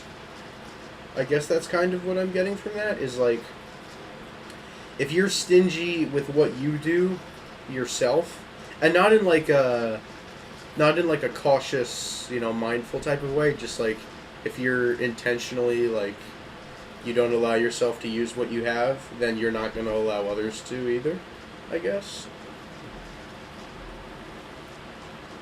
So I see this as, like, having for the sake of having, like an Ebenezer Scrooge type of thing, where you just have so much money, you don't really use it, you just have it. You collect and collect and collect, but you don't use it yourself and you don't give it to others, so it's completely pointless. And then here, my son, if you have the means, treat yourself well and enjoy life as best you can. Remember that death does not delay, and you have not been told the grave's appointed time. Before you die, be good to your friends. Give them a share in what you possess. Do not deprive yourself of good things now, or let a choice portion escape you. Will you not leave your riches to others, and your earnings be divided by lot? Give, take, treat yourself well, for in Sheol there are no joys to seek. All flesh grows old. The age-old law is everyone must die. And then more stuff about growing old.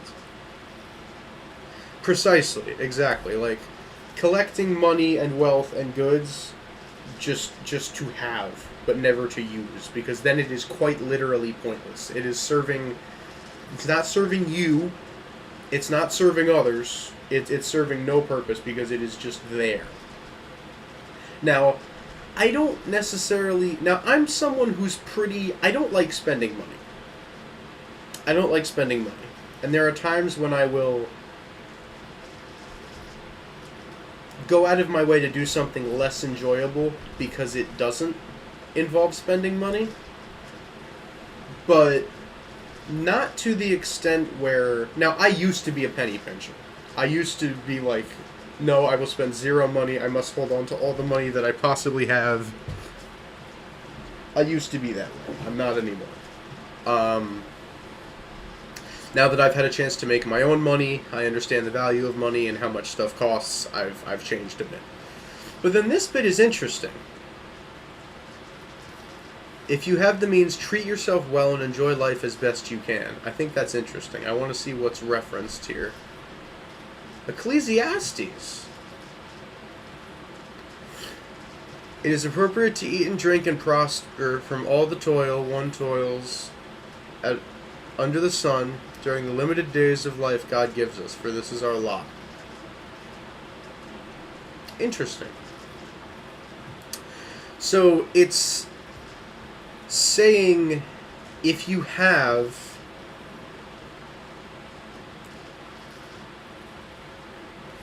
treat yourself well, do good, enjoy your life, but also be willing to share. So there's nothing wrong with using what you have and enjoying your life, so long as you're I want to focus specifically on this bit about good things. See, if you're using that wealth and money for good things and enjoyable things, but things that are good, things that are known as good, not anything immoral, stuff like that.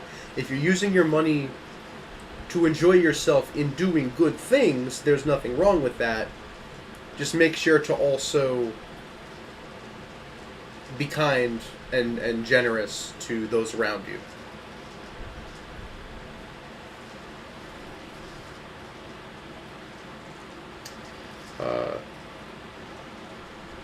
Verses 12 and 15 to 19 make sense together. But how do they relate? Well...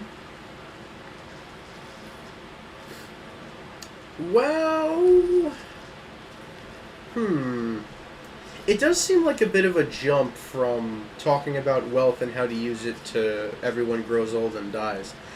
I mean, the way I see it is...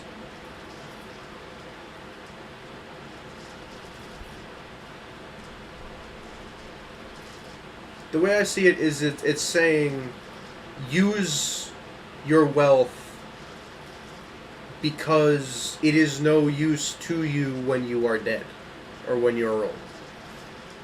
Because it's no longer yours, right? Someone else has it. So treat yourself well here because when you grow old and die, you can't. Well, this is discounting heaven, I guess. But, you know, as a dead person, you don't have wealth to use, obviously. So it's just kind of saying that, like it says, you know, the law of life is everyone must die. You know, everyone's going to grow old and die, so you may as well follow the above and enjoy life and do good with life, with what you have, and share it with others while you are here, I guess, is sort of how I'm seeing that. And then we have, although this bit is a little bit, the 18 and 19 are a little bit different. As with the leaves growing on a luxuriant tree, one falls off and another sprouts. So I kind of see that as, like, you know, people die, people are born, the cycle of life continues kind of thing. And then 19 is interesting. All human deeds surely perish. The works they do follow after them. How exactly does that relate to everything else? Is this more of a maybe relating back to like what you do with your wealth? If you do good with it and share it,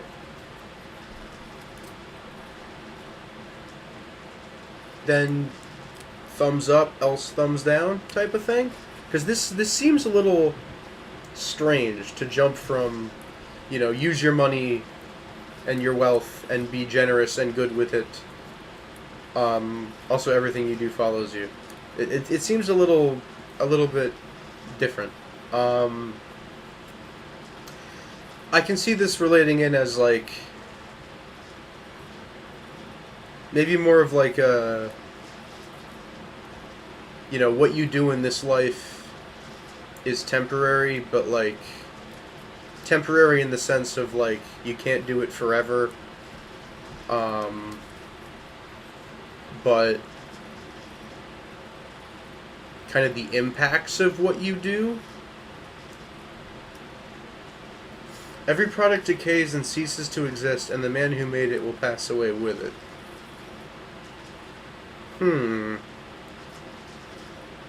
Interesting.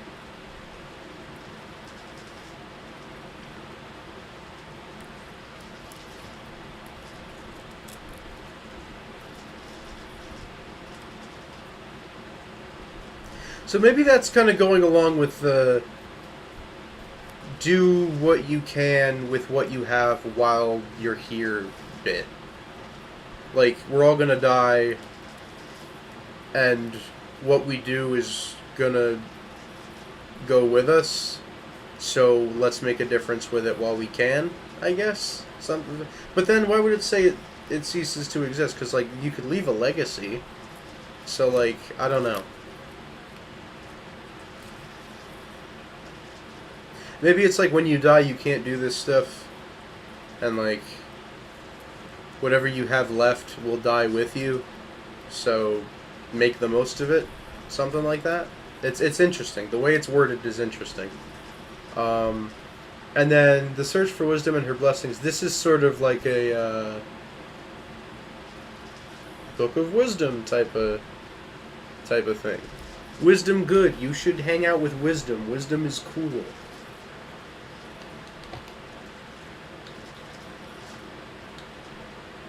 And yes, I agree. I don't think our doubloons go to heaven with us.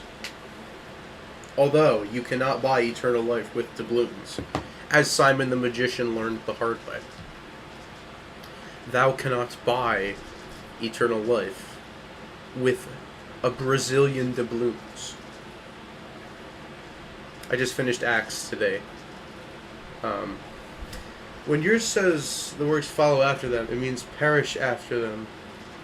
Oh, interesting. So follow in perishing. I see.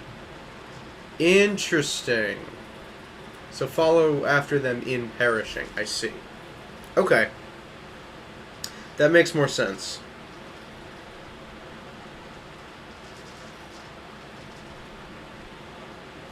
So, yeah, that's interesting then. So if the works that you do die with you, then why, in a vacuum, why is there such an emphasis being placed on doing good with what you have while you have it? Interesting verbiage. Maybe it means like the actions themselves, and you as the actor. Maybe it's saying like you die, you can't do good deeds no more, so do them while you can and make the best of it. I don't know though, because your translation doesn't seem to imply that though.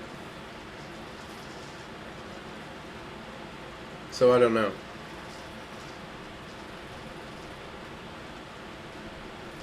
It's definitely interesting wording, because it's talking all about like do good deeds, make the most of your wealth in terms of goodness, be generous, treat yourself but be generous, and then saying all of the deeds you do will die with you. So that's maybe by deeds it means like wealth? I don't know. Maybe by treating ourselves and others well, we accumulate spiritual treasure which persists as opposed to physical treasure that goes away when we die.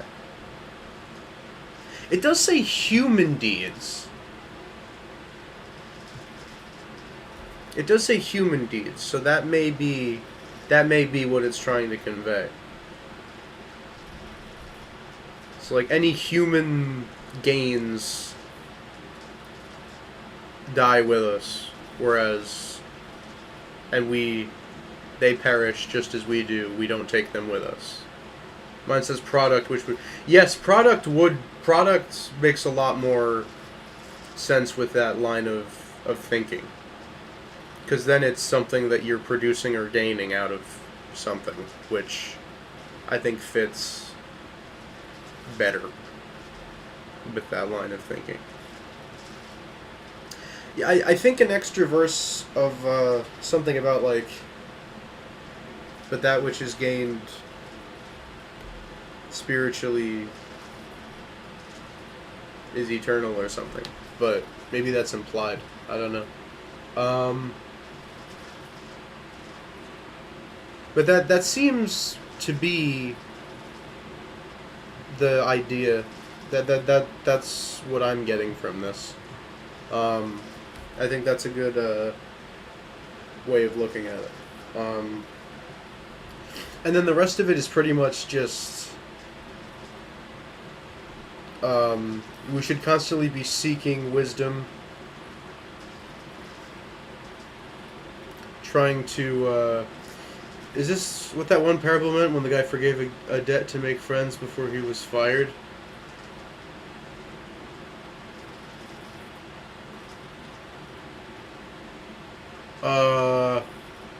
Is that the one where like the king forgives the guy's debt, and then the guy whose debt was forgiven goes and demands a debt of somebody else, and then gets kicked out because you hypocrite, how dare you? I don't know. But yeah, this is like focusing on wisdom, being in the ways of wisdom, pursuing wisdom, being near wisdom. So seeking to be with wisdom. See, the wisdom here is portrayed as this, as a her, as like a physical being. So, you want to be near wisdom. You want to be among wisdom and with wisdom. You want to be wise. You want wisdom to be near you, and with you, and in you, so that you can make good decisions. And again, I get sort of, Book of Wisdom, not Song of Solomon. Song of Solomon isn't about wisdom. Not that I'm aware, anyway. Yeah, it's sort of divided into different sections, which is interesting. And they're not super related to one another. Or not directly, anyway. But that's interesting.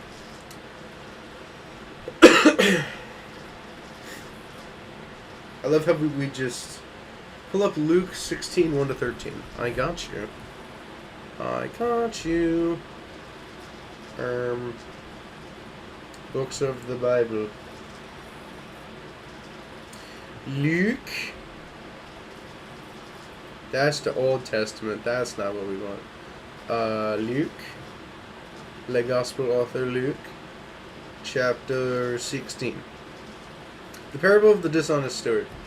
Thus said to his disciples, a rich man had a steward who was reported to him for squandering his property. He summoned him and said, what is this I hear about you? Prepare a full account of your stewardship, because you can no longer be my steward. The steward said to himself, what shall I do now that my master is taking the position of steward away from me? I'm not strong enough to dig, and I am ashamed to beg.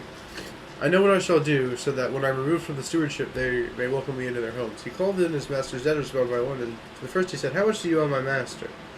He replied, 100 measures of olive oil. He said to him, here is your promissory note. Sit down and quickly write one for 50. Then to another he said, you, how much do you owe? He replied, 100 cores of wheat. He said to him, here is your promissory note. Write one for 80. And the master commended the dishonest steward for acting prudently. For the children of this world are more prudent in dealing with their own generation than are the children of the light. I tell you, make friends for yourselves with dishonest wealth, so that when it fails, you may be welcomed into eternal dwellings. The person who is trustworthy in very small matters is also trustworthy in great ones, and the person who is dishonest in very small matters is also dishonest in great ones. If therefore you are not trustworthy with dishonest wealth, who will trust you with true wealth? If you are not trustworthy with what belongs to another, who will give you what is yours? No servant can serve two masters. He will either hate one and love the other, or be devoted to one and despise the other. You cannot just serve God and mammon is money.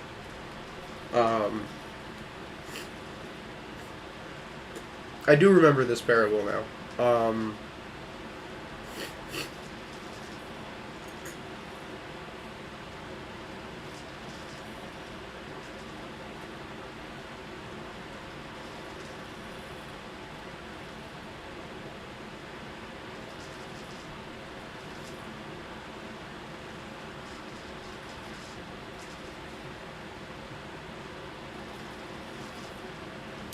So this is sort of talking about if you're dishonest in, smaller matters,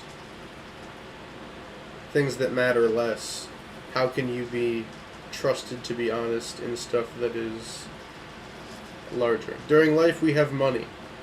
Spend money and make friend, because money dumb and go away. True. Spend money on you and friend. Give money to friend. Be happy with friend.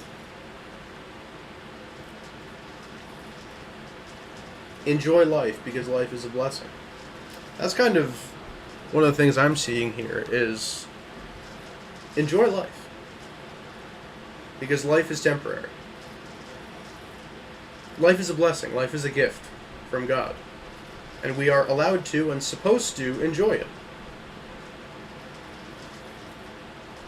In some capacity, anyway. And it's okay to enjoy it. And it's okay to use what you have, as long as you're using it for good purposes. Benefiting yourself, benefiting others, doing good with it. And then in the end, what you do on this earth is temporary, just as you are. But what you do on this earth stores up real, true wealth in heaven. So that when you die, you are with your true treasure in heaven. Hopefully with friend. Because you chose to make friend and give money to friend. Yeah, very interesting. Very interesting. I'm glad we went through that. There's a lot to interpret and unpack there. I like that.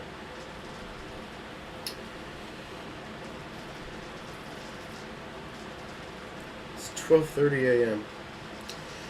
How badly do I want to go to Prague Lang in the morning? That's the question. How badly do I want to go to Prague Lang tomorrow? I have not been to class since the last exam, which was like 2 weeks ago, so that's probably not good. One of those I was ill, so I have an excuse. But then the other two, I had reasons. I don't remember what they were, but I had some kind of reason. Actually, one of them, it was a combination of being ill and I needed to panic cram for a quiz. So, then the other two I don't remember. I'm sure I had some kind of excuse, but I'm trying to think of how bad do I want to go to programming languages tomorrow. I don't want to go. I mean, the slides are available, and I know I'm not going to pay attention anyway, so might as well sleep in, right? I mean, the homework's already out, so, like, I don't know. Get sleep and go to class, but not right away, because I have a question. Well, I don't know. I'll see how I'm feeling. Sirach 14, 20 to 27. 20 to 27. The wisdom. The talking about the wisdom. Happy those who meditate on wisdom, fix their gaze on knowledge, who ponder her ways in their heart and understand her paths. I get a lot of Psalm 1 or 2. I don't remember. Psalm. Is it 1 or 2 that starts like this? 2? No? It's like, blessed is the man who meditates on the way of the Lord day and night, something like that. Yeah, Psalm 1 verse 2. His delight is in the law of the Lord, and in his law he doth meditate. Oh, I'm reading KJV. He meditates day and night. That's sort of, I get a lot of that same energy from this. What would happen if I took these instructions literally as to how to court someone? Meditate on someone, pursue them like a scout, watch at her entryway, peep through her windows, listen at her doors, encamp near her house, pitch tent beside her. That's like a WikiHow article on how to how to date somebody.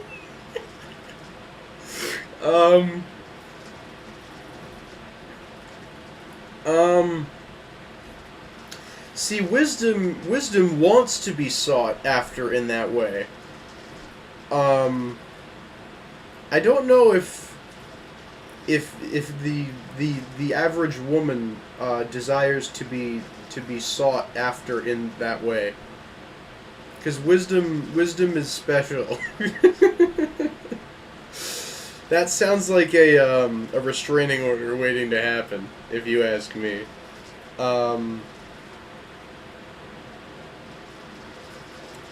So maybe wisdom, yes, maybe not as dating advice. Do they not like it when you encamp near their houses?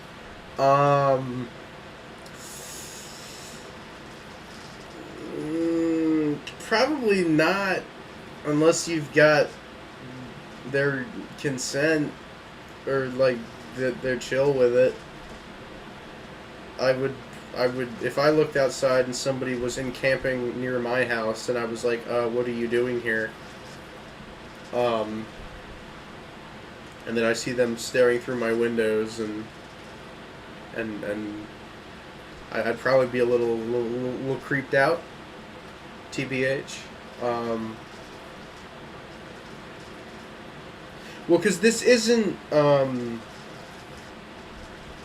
language here isn't necessarily talking about, like, because the, like, scout, like, not exactly, it looks like more of a, I get more of, like, a scout mission type vibe than a dating type vibe, like, look in the windows, find all the information you can about wisdom, and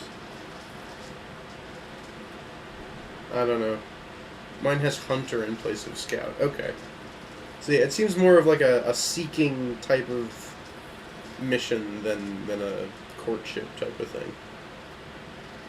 In my opinion, anyway. So yeah, maybe don't set up a tent next to somebody's house and be like, so, what are your thoughts on wisdom? Would you consider yourself wise?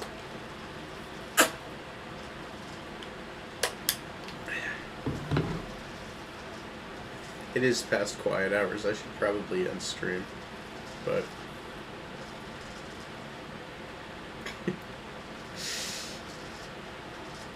interesting. All right. Hold up. Let's look at news, chat. Let's look at the newsroom. Pope says he hopes for reconciled differences among Christians. Also, my cursor is now appearing for some reason.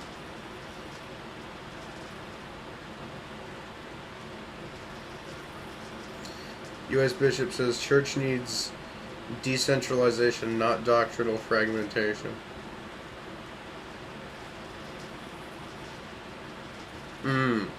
I'm with this cardinal on this one.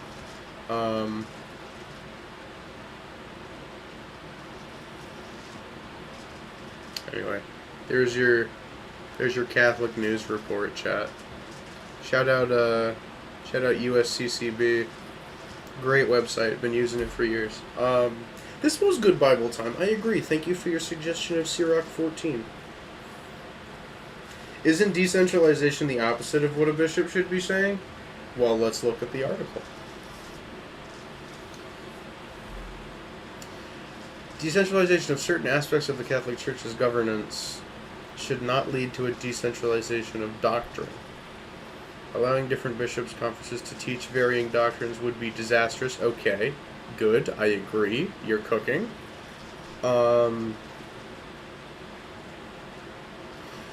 So he does not expect any changes in the doctrinal authority. Fragmentation in matters of faith and morals would be really against the will of our Lord, really hurt our mission. Okay, I agree.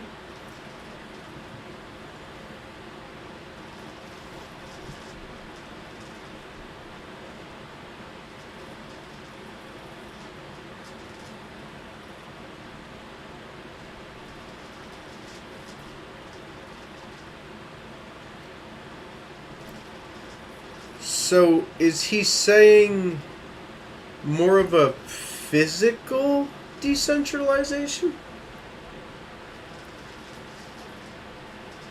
More of like a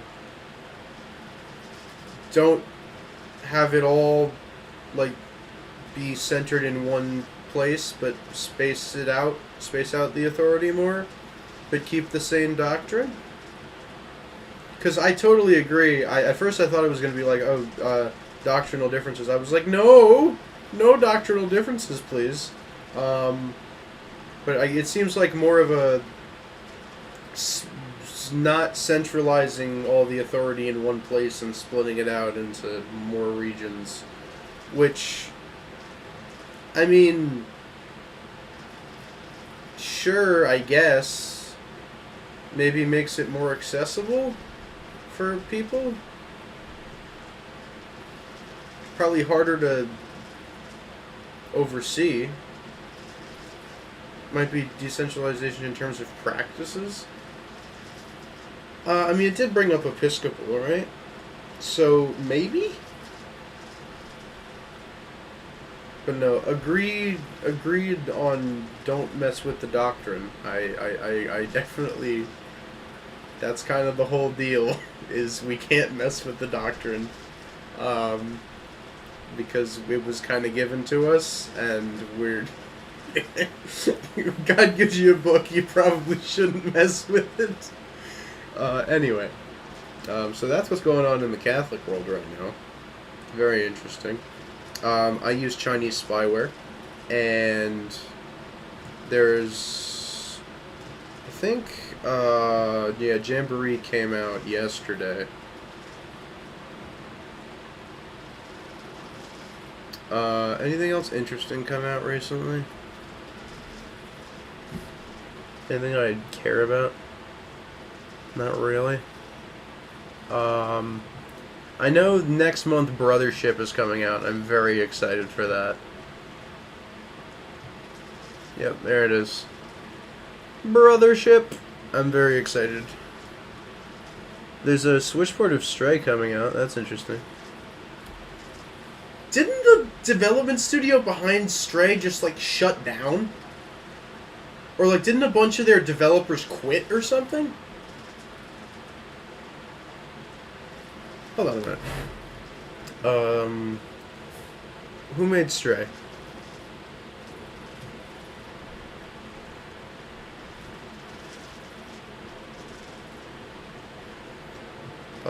Stray Development Studio.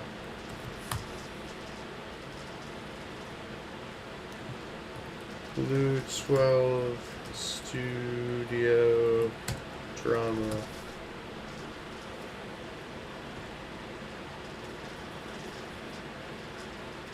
Yes, this. This is what I was talking about. The entire Annapurna video game team has resigned.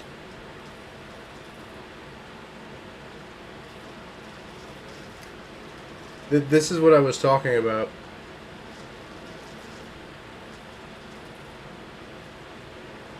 What do you mean get 5 free? Screw off. Can you let me read the article, please? I hate this. But yeah, no, the entire development team at the studio that developed Stray just quit.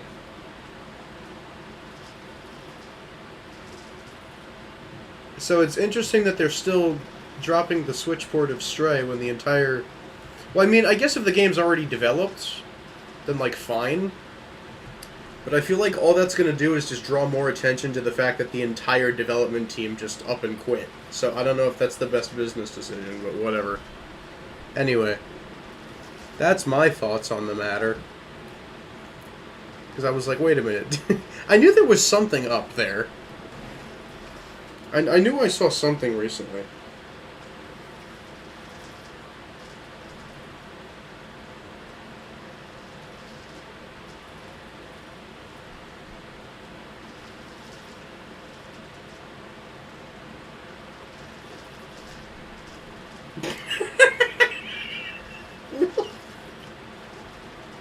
What?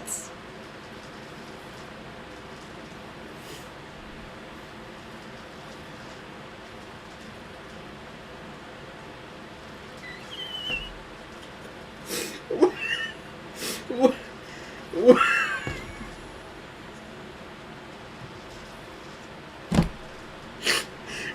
I want to say based, but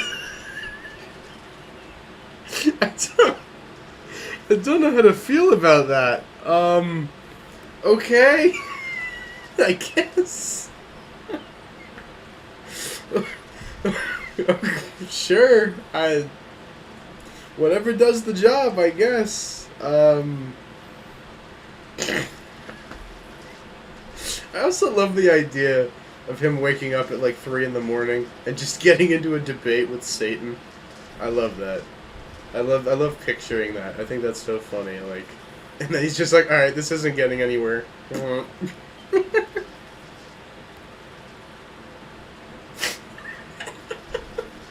And that works, apparently. Sure. Martin Luther, what a guy. Okay. You know what? Fine. Fine, you do you. Luther has 3 unrelated quotes. Sure, man. You know, I really don't have anything else to say about that. All right. Thank you all for watching. I'm gonna go eat now. But thank you all for watching. Have a good night. I love y'all. And always remember, Jesus loves you. Peace.